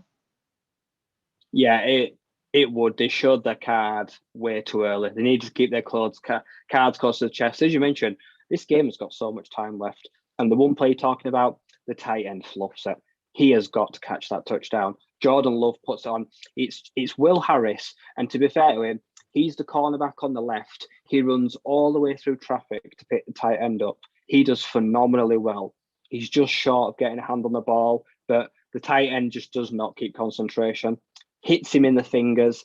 And I felt sorry for Jordan Love there because that was a really nice throw. And then they punch it in like I expected them to. They went like heavy set in the middle. But going for 2, that would be a very costly decision in the outcome of the game. That really hurt momentum wise, and that felt like a huge win for Detroit, keeping them out on that 2-point conversion. These fine margins, missed extra points, failed 2-point conversions, these all converge, especially when you're running out and you need something to happen in those final few minutes because you chose not to take them earlier on. It felt like it was playing out a story, like a narrative. They would come back to haunt them. Absolutely. Chris Carbour, who I think, if he's not a first-time viewer, is a first-time commenter on YouTube, has said, I forget when Decker came back in the season and Hock went out, but it looked like as Decker got his feet wet from being off what was asked, the tight ends got more common to what the offense needed. And I think the implication is that Hock struggled without a tackle that he could trust. And, having to try and take care of Matt Nelson or Penei Sewell on the left-hand side when he was there, perhaps made things more difficult for him when blocking isn't his thing anyway. And maybe that's a very fair point, actually. Yeah, there were times where we had to double block the elite pass rushers. We faced some really front, like say, we had the likes of Chandler Jones at Arizona. We've had some really elite pass rush. We've had to face like Jason Owe and guys like that. And when Hockenson can't necessarily rely on the tackling side of him, and he feels like he's got to I don't know, a babysit almost at times. Like between them, they got in a muddle, and at least one of them had to grab because people were going through them. So when he's more comfortable, he knows Decker can handle his shit. Even when Decker had a foot injury in this game and he went out, but they just trust each other. You know that he can hold his own, and at very worst, all he's got to do is like just chip him, just give him a hit, throw him off his stride. But when you ask Hawkinson to sustain a full block, he gets handsy. Like that's not what he wants to do. Absolutely. So we're at 24-22 Detroit at this point. Jamal Williams starts rolling at this point with some nice runs. A good conversion on 3rd down and 7. Amon-Ra motions over on a crossing route. Nice pass and good catch. He just seems so sure-handed, like he's never going to drop anything that's a catchable ball thrown his way. The drive does stall out, but Patterson kicks over a 36-yard field goal to make it 27-22. And what a pickup Patterson has been, by the way. Just missed one kick all season long, having played almost half the games at this point. So that's really impressive. But the ensuing Green Bay drive is a touchdown for 62 yards to the tight end DeGuara. And it's a tight end screen, thrown quickly, blockers get out in front. He's only got to beat one man, who's Tracy Walker, and his tackling in space let him down at this point. Bad angle, should have still made the tackle, even with the bad angle, but Joseph DeGuara gets free, and my God, he's got some wheels too. Him and Brock Wright would have a race, I think. The 2-point conversion this time is good from Jordan Love, who walks in from 2 yards out, and that makes it 30-27 Green Bay. This play worried me. I thought like this was a momentum hurter because on this play, they pretty much diagnosed it. We got everyone. We sent the house. There was so much room outside DeGuara. Like he knows that we're going to come off the line. We're going to send a blitzer, and he knows if he dumps that off and gets blockers out in front of him. Like I think it's Will Harris. Someone is getting held. One of those wide receivers, and there's a clear block in the back as well. I think it's Amon-Ra. Someone comes in and literally punches him in the back. But Walker comes from the middle. He crashes down. He jumps, and it's like he goes for the ankles, and it's just like fresh air. Like DeGuara stepped through the tackle, and then it's a straight line race. And do you mean Equinemius and Brown rather than Amon-Ra doing the holding? Blocking the back? No, Amon-Ra. I think he got pushed in the back. I think Equinemius holds him, or I don't know, someone. And we don't have Amon-Ra on defense. Who do you mean? I can't remember the cornerback. What? Melifonwu, Walker, no, Harris. Harris Parker. Gets held. Someone gets blocked. I think Walker. I think it's Parker. Maybe he gets blocked in the back, so they get sealed out by the pass rusher. Yeah. Walker misses the tackle, and it's Lee McNeil that actually chases down DeGuara. He gives up for about 10 yards to go, but he was the only one that was even within 5 yards of him. DeGuara, stride to stride, he covered so much ground, but it was a home run play, and that made John Love feel 10 times better. Once you get blockers out in front like that, it's really hard to defend because your last line of defense, Walker, he's way too aggressive when he comes down. He takes that really acute angle where he's trying to cut him off instead of like trying to get in front of him. He comes from the side. He was never going to make it. I don't think he was ever going to get there. And then in a foot race, we've got guys like cornerbacks that have been crumpled, and it was just an easy score for them. And that hurt. That really hurt. I thought like, oh God, not one of those days where we've controlled everything and we get hit with this cheap shot. It felt like a really cheap shot. It really did. 30-27 Green Bay at this point, and it felt like we'd been ahead all game. And in fact, had we been ahead all game? No, we were down 7-0 to begin with. But at no point did it feel like we were being outplayed in this game. It felt like there was an injustice about to happen. But on the next drive, amazing play by Amon-Ra to catch the ball over the middle, take a massive hit, remain on his feet, turn up field and gain an extra 10 yards maybe. I mean, he braced himself for contact and managed to stay on his feet. It was perhaps his play of the season. Screw the touchdowns and what have you and running nice routes and making good catches. That was a statement by him. Yeah, because the backer comes across and the backer is sizing him up. Like Amon-Ra's not a big dude. He fits him up like I'm going to drop the shoulder and I'm going to go through him. And he takes the full force of the impact, and then he manages to spin out of it, turn upfield, because the defender has no interest in wrapping him up. He's like, I'm going to pop him. And he pops him, but Amon-Ra keeps his balance, turns upfield. He's already got the first down, and then he's looking downfield, marching, gets another 5 to 10 yards before he's brought down. And it felt like one of those plays like that probably took the wind out of you. I'm pretty sure he comes off. I think he comes off after this play, a few plays later, takes a breather, gets a drink. But it was one of those plays like some guys, that ball would have come out. That could have popped the ball out. But as you mentioned, he's got hands like granite. He drops very little. I don't think he's had any forced fumbles. I don't think he's put anything on the floor. And it felt like one of those really big momentum plays where it was a chunk play, a first down that turned into a massive gain, moves down the field. Yeah, huge play. And it was a big drive, so a big moment to do that. But a really nice throw to right by Goff to the 14-yard line, over the middle once again. There's an underneath and so it's the trips out to the right with Amon-Ra in the slot and Brock in between the Y and the Z. And both come inside with Amon-Ra underneath and Brock in the intermediate.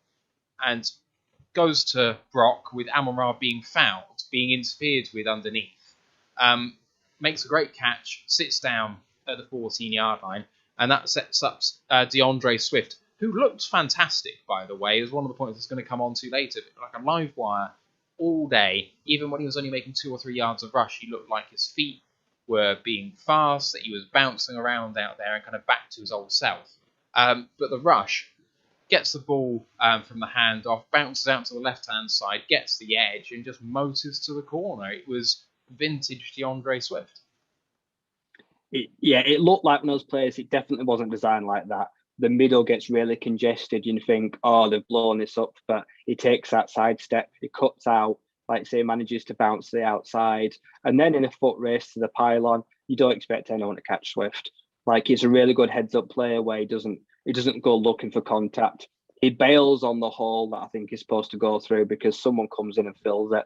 He scrapes to the outside, say they lose contain, and in the end he strides in for that touchdown. But his feet look fast and twitchy all day, even though he took minimum touches. Like, there's really no wear and tear on him, which was great to see. But in a short race like that, you're just never going to catch him. Absolutely. So that makes it 34-30 with the successful PAT. And then a crazy play. So Jordan Love gets the ball back inside of 2 minutes, 3 timeouts, chance to conduct a game-winning drive, and a mad interception. So Jordan Love looks to throw over the line just to the right-hand side. Jalen Maven gets his hand up, deflects the ball. It then deflects off the intended receiver about 10 yards downfield, who managed to deflect it into the arms of CJ Moore, who's looking perhaps into the opposite corner of the field. Like, he can't see it coming. The ball just arrives in his hands and he manages to cling on. But then he manages to turn around and manage to get another 10 or 15 yards off the interception. It was absolutely fantastic and just a crazy sort of... I don't even know what to say, just how that ended up that way. It was mad. But lucky on our part, Jalen Maven absolutely doing what he needs to do at the line, timing his jump, getting his hand up and getting in those passing lanes. His progression from core special teamer with minimal defensive impact into a core defensive player now, I think, is fantastic and really set up the Lions to almost kneel down out of this game. It didn't transpire that way, but it should have been almost the end of the game, really. It should have been the end of the game. Like, the next ensuing drive, it's frustrating. It really made me sweat because there were some poor decisions. But this play, I'm pretty sure when the ball comes to him, CJ Moore has his back to the player, and then it kind of like comes over his shoulder and it just like lands in his lap. He fumbles it and then manages to like grip it again and then turns around, gets the player. And this is the first of 2 huge CJ Moore plays. He's going to follow it up again. But Jalen Maven, as you mentioned, the rule is if you can't get to the quarterback, if you're a defensive lineman or a linebacker, if you don't get there, you get your hands up. You jump up, you make yourself big, you put your hand in the blocking lane, The receiver should catch this ball. Like the receiver almost falls down before it gets there, and they kind of just like volleyball spike it up. And CJ Moore, it's great concentration. You'd love a little interception like that in your breadbasket. And that was the beginning of the end. That was Jordan Love. Finally, we got to him. He's flustered. He's made a mistake. He's rushed a pass into a tight window. And then we just had to capitalize on it. That was where I wanted the game. I wanted us to kill the game there and then. Yeah, so the ensuing drive at that point, the Lions are facing a Packers team that has 3 timeouts. There is 1 minute 13 left on the clock. So if you run the ball through, if you kneel down 3 times and kick the field goal, the Packers will have a maximum of 30 seconds left. So that's 1 second per kneel down and 40 seconds off the clock on the final down of those 4 before you kick the field goal. That puts you up 7 with 30 seconds left. First play is a hold on Tommy Kramer, which is potentially his only bad play of the game. I thought he had one of his best games as a Lion in a season where, as a backup, as a UDFA, I thought he's done spectacularly well too in relief of Hal Vaitai or Jonah Jackson. I thought he played really, really well. So that backs you up from the 15 to the 25. Jamal Williams goes for a 3-yard rush, then a 1-yard rush, and then Amon-Ra St. Brown gets a really nice run for 12 yards at 3rd and 16, but goes out of play. And just, I think he thinks that he can maybe make it to the sticks, realises he can't, and just doesn't engage brain to fall down. And given what he did on the day, given what he's done in the last 6 games, I'm going to give him a pass, but this is the sort of thing where you can't let it get away from you, that you can't think you've done enough and not have your head in the game, because maybe he feels like it's won already, but you've got to get it over the line. I'm pretty sure he gets a telling off on the sideline for this. I'm pretty sure someone shouts at him like that situation, like you can't assume he's going to get to the pylon. Because as you mentioned, we're at like the 25-yard line. He is at least 10 yards short. All you want him to do is beg and is like, please sit down, please fall down, please just stop, don't get out of bounds. And then he realizes once he gets out of play, he's like, shit, I've stopped the clock for him. He saved him a timeout essentially. And that I mentioned is like a 3rd and 16. So we rushed for like 5 yards. Next minute it's 1st and 20. Then it's like 2nd and 17. And then like that's a big play. And then you get this one where he gets like 10 yards but stops the clock. So then you're in a real position like, well, what do you do? Like you're struggling to, they can stop the clock. Do you kick the field goal? Do you take the points? Do you just try run even more clock down? Do you try go for the end zone? So now you're definitely betwixt and between. Now you've got a big decision to make. And they do kick for the points at 4th and 4. That leaves 48 seconds on the clock and the timeout for Green Bay, but they're 7 behind now. I think on balance, that's probably the better decision. I think that the analytics show it's a marginally good play to kick the points there, which I probably agree with on balance. But then, as Ryan says, the next big play from who was it? CJ Moore, the safety blitz. Oh, not even CJ Moore. I reckon Dean Marlowe. Is it Marlowe? Oh, yeah, he makes the I don't know if it's catchable, but he literally makes sure no one's getting that. Right, it was a busted play as well. It was a good route. Yeah. So Jordan Love, first down at the 22-yard line after Amari Rodgers takes the ball out, and it's like, what are you doing? And even the announcers go, well, this is interesting because it runs off like 7 seconds from the play clock when you've got 48 left. It's like, you moron. But there's a busted coverage, and Jordan Love puts the pass pretty much where it needs to be for Equanimeous and Brown, broken up by Dean Marlowe, which was a really good play. He contacts at the catch point, and I don't think he gives St. Brown any chance to make that play. But you know, there was a real danger there that breaks for 7. Jordan Love then goes back to St. Brown for an 18-yard play on 2nd and 10. So now they're driving. They take the final timeout with 28 seconds to go. 1st and 10 at their 40. So they've still got a long way to go with 27 seconds to play. But Love is blitzed with Marlowe. I think it's Marlowe. No, it's Julian Aquara, unblocked, in his face, hands up. And Love has to eat the sack or chuck it up there. He chucks it up there, overthrows it, and Tracy Walker out of contract at the end of this season, might have signed off his Detroit career with his first touchdown of the first interception of the season, gets it in the breadbasket, falls down. The Lions celebrations show how much beating the fucking Packers means to this team. And you can see it all over their faces how happy they are. Great play all round. Really nice stunt for the blitz. Comes in unblocked. Love does what he's got to do in the situation. There's no blame for me for him on this play. And Walker makes the play that he needs to too. Just good football all round, really. Yeah, it's a great play. Like, you can't leave a hole that big. Like, you could park a bus, the blitzing lane. He comes through at a rapid rate. He's in Jordan Love's face pretty much as the snap is there, like I say, and then he's just got to get it away. It's a huge overthrow. Walker does well to go down and get it because the ball is nearly on the floor. He secures the catch. Even if you don't catch it, it's basically going to be the end of the game because it's going to go incomplete, but scoops it up. He knows to just sit down, take it, end of the game, and it felt like a huge sigh of relief to get over the line in a game, in the end, we were really made to work for because we gave him that last chance. If Aaron Rodgers is in on that final play or that final drive, I don't know how things go. Like you say, there was almost a 40-yard gain to the Ekman and St. Brown, but Marlowe boxes him out. So there was plays there where they had chances. Their lack of inexperience at quarterback really showed in the final drive, but we had to get there.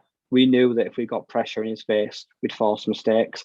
I put it in Discord, like, if we send pressure, there's going to be turnovers. We got the turnovers we needed because we flustered him, and it was a great way to seal the end. And it was very fitting that Walker gets his first interception of the season, and that's only like the second or third of his entire career. Like, he doesn't get many. Yeah, you're absolutely right. It doesn't seem to be, as a free safety, I know he's been playing at strong safety for a large part of his career, which is why he's been bad for a large part of his career. But fantastic. I really enjoyed that final interception. And Dan just said on Twitch, it felt like he was making all the tackles in the middle of the park.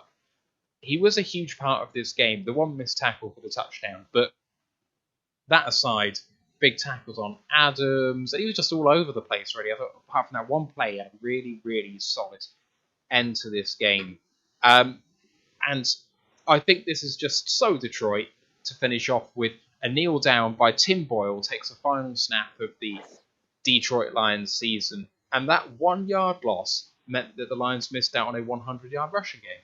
We were 25 for 100 and we withdraw to 26 for 99, which is just slightly irked me, just a tad.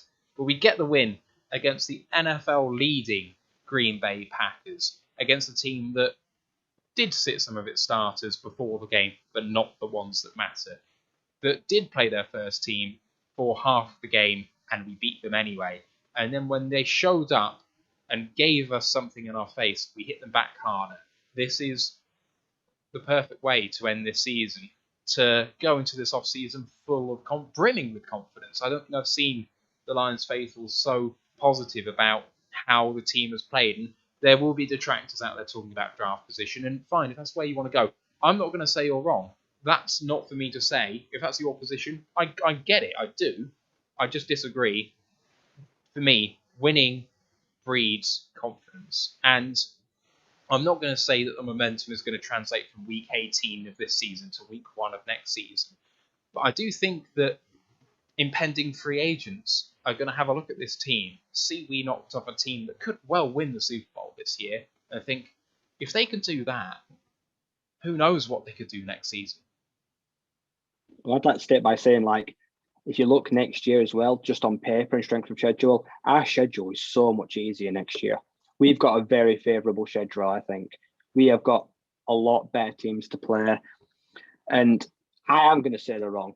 Anyone that didn't enjoy last night because they worried about draft position, like, what enjoyment do you take from life? Like, you must be a really dull person, some people out there, if you didn't enjoy that, because that was a stellar performance. We played the starters and then we played the backups. The backups were fighting to be the starters and have got nothing to lose.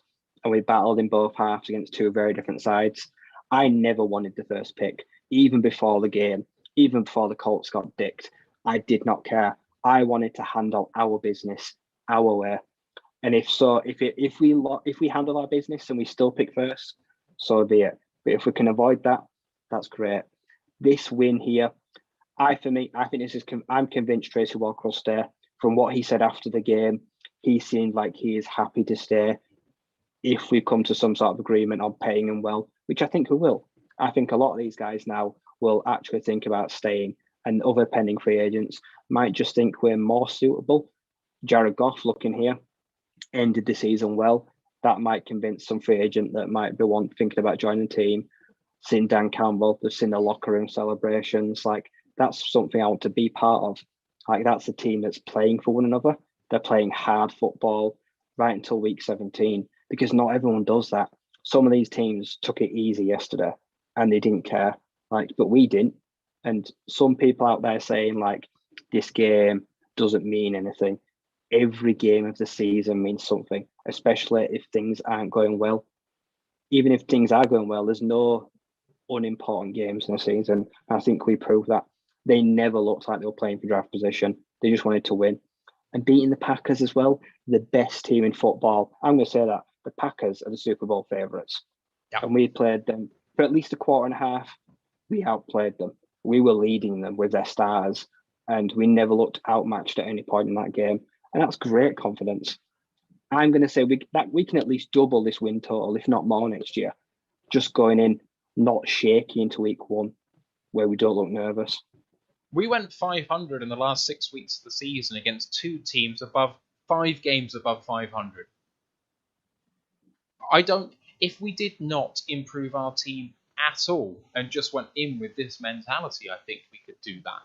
If we improve this team, if we draft well, if we're getting good free agents who bed in, take the culture into their hearts, train hard, play for each other, there's no reason why we can't be around 500. And that could be conservative. That could really underdo what we could do. If we win the first couple of games of the season, who knows what is possible with this team? I don't want to chug too much here, but before this season, there was a ceiling on how much was possible because the quality wasn't there, the culture wasn't there. Realistically, it wasn't going to happen for us.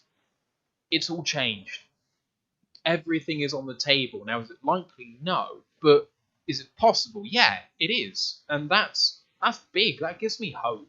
I didn't have any hope coming into the season, really. Now I do. Look at the Dolphins. They started 1-7, and then they set a league record for what? Like winning was it 7 or 8 games in a row? That just shows momentum, doesn't it? Like, they were horrible through 8 games, and then they managed to turn it around. The key thing for Detroit, and do you know what? It's not even about bringing people in. It's just keeping the people that are here healthy. If we're healthy throughout this year, we win so many more games.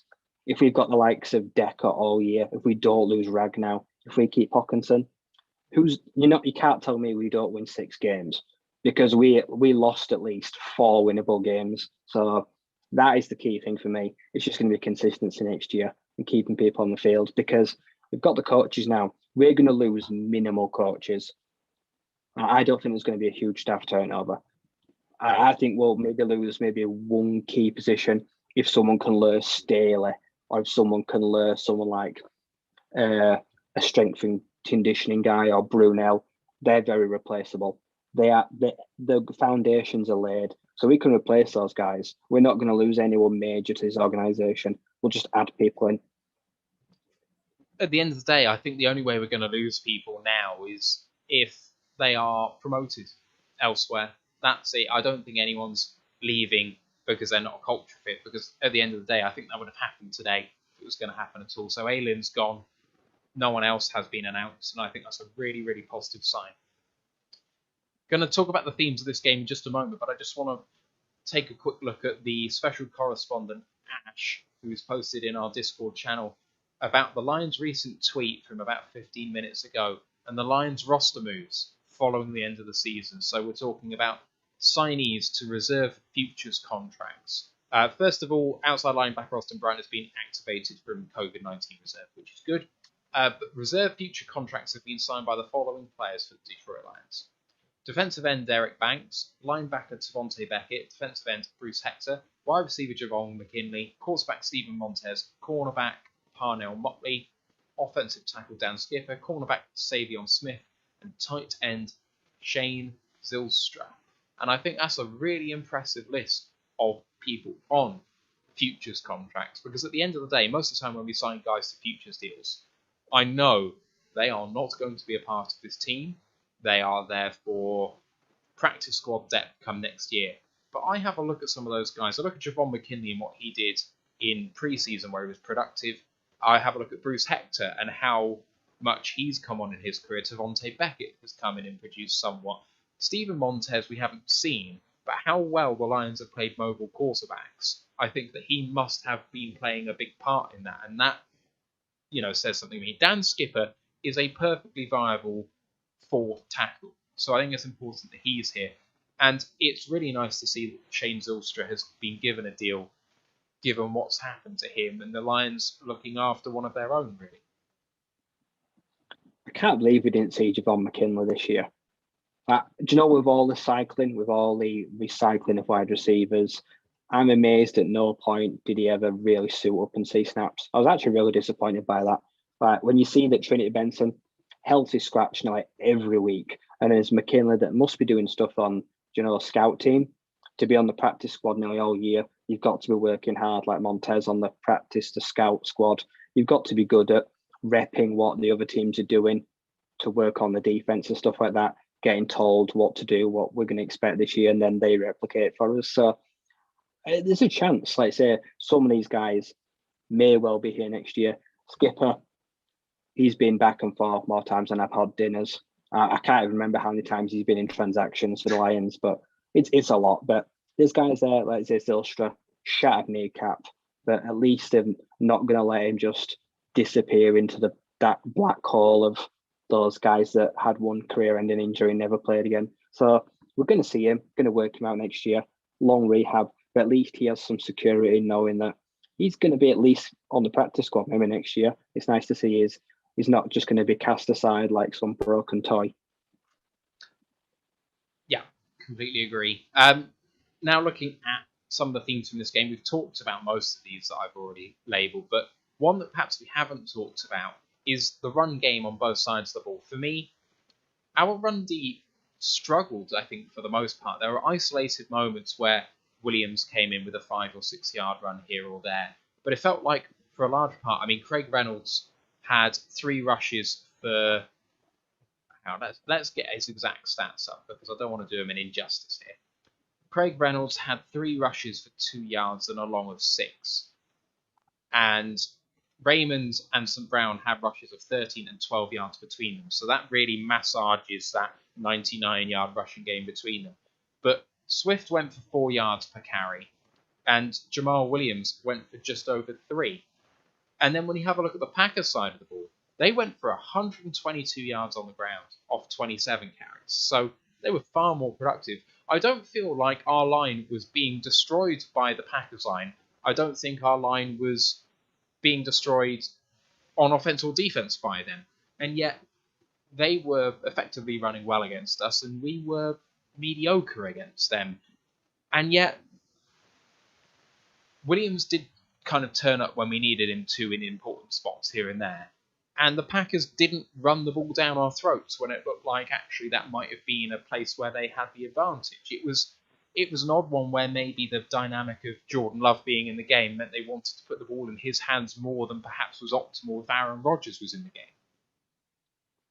It felt like I agree, they wanted to see what they had in Jordan Love. They didn't run the ball in obvious running downs. They literally said, like, we're going to design a play here. We want you to try execute it. We're going to lean away from the run, even if it's working with some ease at times.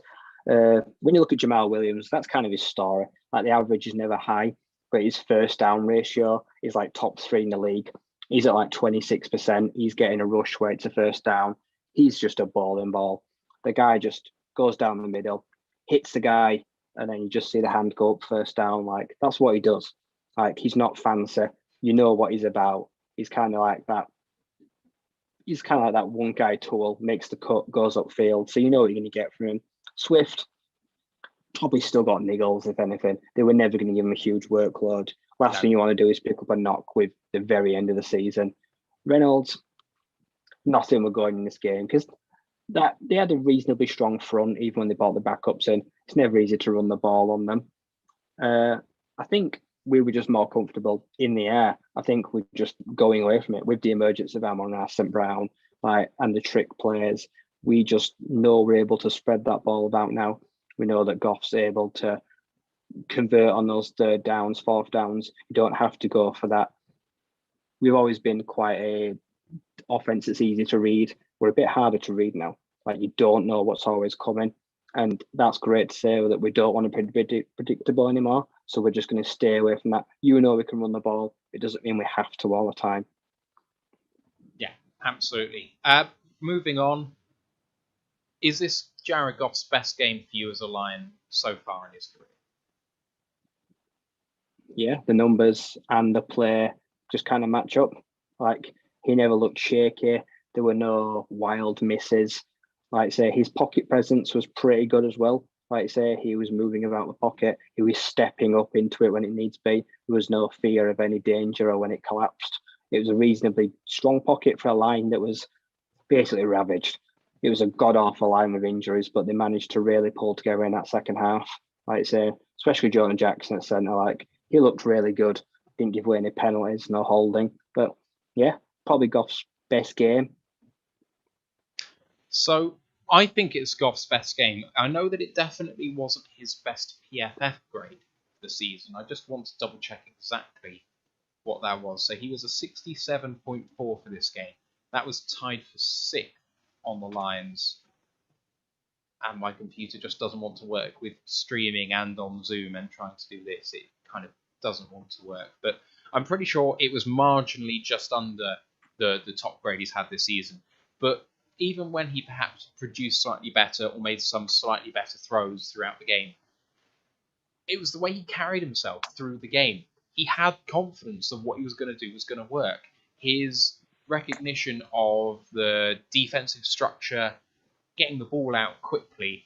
You know, we've seen amazing offenses run by Tom Brady and Aaron Rodgers, and even Ben Roethlisberger, who sometimes recognise, that I'm going to have to get the ball out quickly here. 3-step drop, ball out inside 1.8 seconds or something like that, and go. And to do that, you have to be super confident about what's going to happen. And while maybe Goff doesn't get the ball out that quickly, it looked like he was processing the game just so much faster than he has done. It gave me such confidence that going into this off-season, a quarterback in the draft is not a priority now. Now, that doesn't mean it doesn't happen. It just means it's not urgent anymore. No, I think a lot of fans we're more reassured. That's the word I'll use. We feel better about what he costs us next year and what we can expect to see from him. Like, he's got that cap hit next year. People are less bothered about that money side now, thinking he can be steady guy next year. He's going to be the presumptive starter, and he could put up some really good numbers next year. Like, maybe we're just scratching the surface of how consistent he can be. As you say, he's processing everything faster. The ball's coming out, and there's a lot less hesitation. He's not walking into sacks. He's not spinning away into them. He's not panicking. There's no rushing away when he feels a bit of pressure. He's standing there and he's delivering. And even approaching into pressure, stepping up in the pocket, it's what we wanted to see out of him. It's not a return to 2017 and 2018 Goff just yet, but it's a few steps on the path. It's showing me that it's in there somewhere. And another full season with Dan Campbell and maybe a slight reduction in salary going forward, not for the coming season, but perhaps this remaining season on his contract, doesn't necessarily say to me that he is definitely cut at the end of next year. I think there is a path for him being the guy in Detroit, when I was one of the guys calling for him to be cut outright mid-season. And I got to hold my hands up to that and say I was wrong. But I was one of the guys saying, I don't care if it's only $1 million that you're saving this year to get rid of him. Just do it now, because he's not the guy. And I was wrong.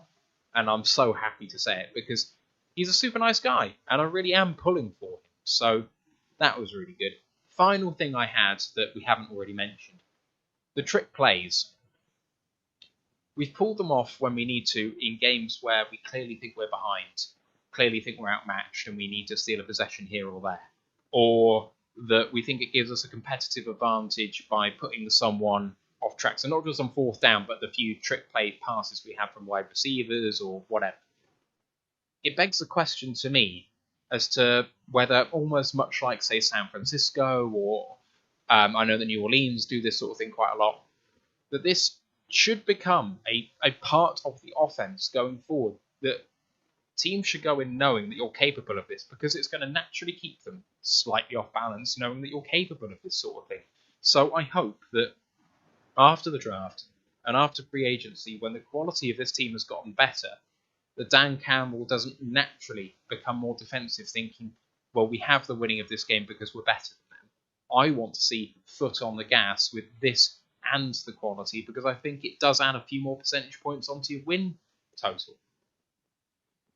I think he will. I think this is just in his nature. I think he wants to go out there and have fun as well as score points. I think he wants to have fun. I think he knows what he's got in his current arsenal of weapons. Like, we're going to bring in some guys that can possibly join in there. You'll still get the flea flickers. You'll still get the reverses. You'll still get like the pitching and then the deep shots. You're always going to have fake punts. Like I say, when you've got Jack Fox there, and as you mentioned, it keeps the defense honest. It keeps them on their toes and alert. What you see is what not isn't always what you're going to get, and I don't see that changing. Even if Dan gives up play calling next year, which I fully expect him to do, I fully think he'll go back when he's happy that maybe Ben Johnson can do it. He will integrate there, that he will take the players back, like, I want to catch him off guard. Let's do something a little bit funky. If it don't pan out, fine. Field position, we're okay. We're just into their half. I trust the defense. If it pulls off, great. But he'll take those risks, like I say, because risks breed big rewards. And if they go right, like I say, it can be a real big momentum changer. And also, the crowds at Ford Field, they've been historically low. Like, we need some entertainment back as well. You've got to get the fans back, and this is certainly one way to do it as well. Absolutely. That's all I have on my doc. So is there anything you want to talk about this game or about the future of the Lions? Obviously, we're going to have our season review and award shows coming up, but anything about this game you want to talk about?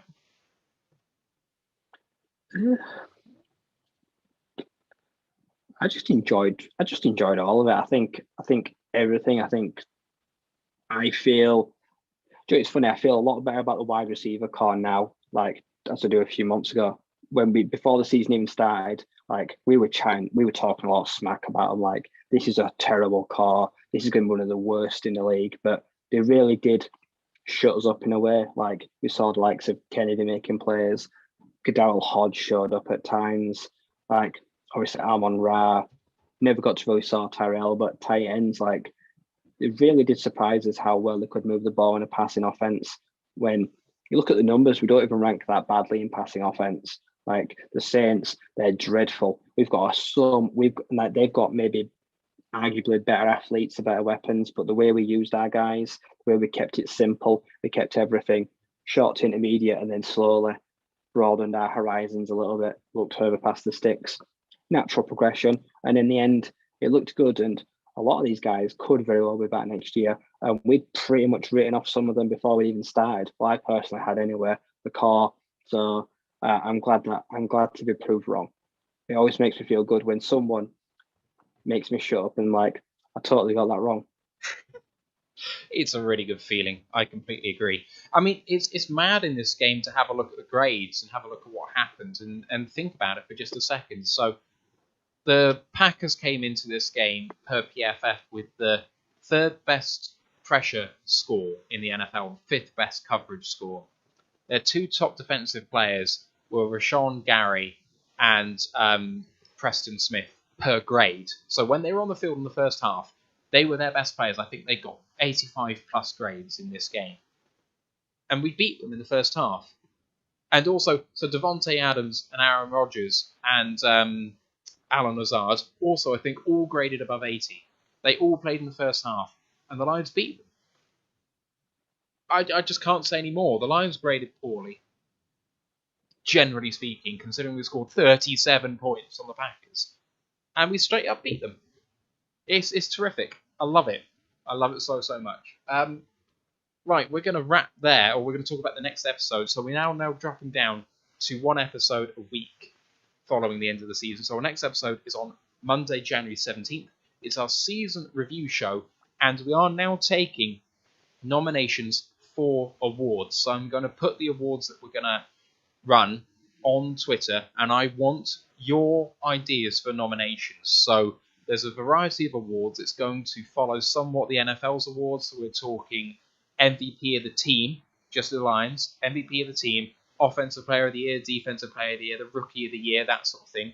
There's also going to be a variety of other awards that we're going to have. So some suggestions that we're going to have for awards. They're not all going to make it in. We are also taking suggestions for awards as well too. So if you want to make a suggestion, please get in touch. We've had suggested UDFA of the Year, and my God, do we have several candidates for that. Play of the Year, Game of the Year, Podcast Moment of the Year, Celebration of the Year. There's loads of little bits and pieces that we can make it quite fun there. But that will be, so it's us announcing what the nominations are this time next week, and then the award show will be the following week. Season review next week. The other announcement that I have is that we are going to be expanding what we're doing here. So you are all aware probably that I will whack them up on Instagram as well, Jonathan. Don't worry about that. They are going there. We are going to refocus on our website. So our website was kind of reborn in the kind of start of this season. Looks really great. Got a load of articles up there, and then kind of the season and work kind of got on top of me as the kind of lead writer especially. But it's something that I think that we can do a really good job at. So what we're going to do is I want to give people the opportunity to write if they want to write about the Lions somewhere where it might get seen. Now, we are not, obviously, we're not the largest website podcast focused on the Lions here. We are not monetized on any platform. We do not take in any money. So it's not something that I'm asking someone to do for pay, but it's something that I want people to come on and do because they're passionate like we are about the team, to just become involved with this project. If anyone would like to do that, then please contact us. Our email address is on our YouTube page, or you can DM us on Twitter. The agreement would be, in some fashion or form, that if we do become monetized, if that becomes a thing, that everyone here at the Royal Lions team will be remunerated in line with what they produce. So if you are coming in and the posts are getting views, then I'm never going to be comfortable saying, you get exposure, we get money, thank you very much. That is not what we are about here. So it very much, to begin with, is just a come right for us because you love the team. But we're not someone who's going to take our listeners for a ride. If you are interested in becoming part of our team, let us know. It'd be great to expand what we're doing here. And especially as we're coming into the Lions Super Bowl in draft season, the level of content we're going to have, especially with Ryan and Ant doing the college football podcast show, we have got a wealth of knowledge coming into these next few months that other Detroit Lions podcasters and websites do not have at this current time. And I think it's a really exciting moment to perhaps become part of the show. So please get in touch. We'd love to hear from you. Otherwise, please just follow us on our channels, Royal Lions UK on YouTube, Twitch, Facebook, Instagram, Twitter. Facebook group as well for worldwide fans is Detroit Lions Fans UK, One Pride Worldwide, and that website is royallionsuk.com. You can also contact us on the contact form there. That would be fine. Otherwise, please don't forget to like the video, subscribe to the podcast, rate us 5 stars where you can, and if you can't rate us 5 stars, rate us whatever you think we deserve to be rated, and let us know why it couldn't be 5, because we want to improve. Just remains to me to thank everyone who's listening. Dan with a lovely comment just says, it's totally understandable, Matt. You guys worked bloody hard. Thank you, and Ryan. And to Ant as well, had to jump off as well. Ryan, it's been a great season, man. At 3-13-1, it's been one of the most enjoyable losing seasons I can remember. We've been very angry at some points during this season together, but also we've had some pretty good highs, I think. And I can't wait to talk all about it next week with you. Yeah, it's been one of those really crazy seasons. Like when you compare it in direct comparison to the Jaguars season, we didn't finish much ahead of them. But I don't feel like they've had no positivity. I don't feel like they've had anything to really get excited about. Their season's actually pretty much been doom and gloom from the start. Whereas ours is like been peaks and troughs. We've had highs, we've had the lows, we've had the laughs, we've had the rants. Like I say, we've been in bad moods at times, but then we've had the Baltimore games where we're pissed off, but we've taken some of the good teams really hard, and we've made them bloody earn it. Even when we've lost at times, if you disregard the game like the Philly game where we just kind of like rolled over our belly tickled, that only happened once or twice all year. We've been competitive for a majority of the year, and I think Dan Campbell, the team, they've earned major respect. People say on Twitter like the Lions are their favourite bad team, or their favourite team to watch, no matter how talented they are. Like, there's been an entertainment factor all season. Like, we've never not been spoken about, whether it's been good or bad. We've had publicity, and there's a good chance we're going to be in Hard Knocks as well next year. There's going to be a great chance for that. That's going to be really fun. It's going to be so good. I cannot wait for next season. I'm so excited. In the draft, picking number 2, picking number 34, and number 21, maybe, if the Rams continue to screw it up. They're against the Cardinals. There is every chance they go out early, and it's going to make it a hell of a lot easier to get someone like Treylon Burks if we're picking at 21 than it is at 30. Just saying. Anyway, you can tune in for all of that coverage as we go through. But just remains for me to thank Anthony Fitzpatrick, who left a little bit earlier ago. Ryan McCluskey, we'll see you next week for the season breakdown. Let's go Lions, one pride. One pride.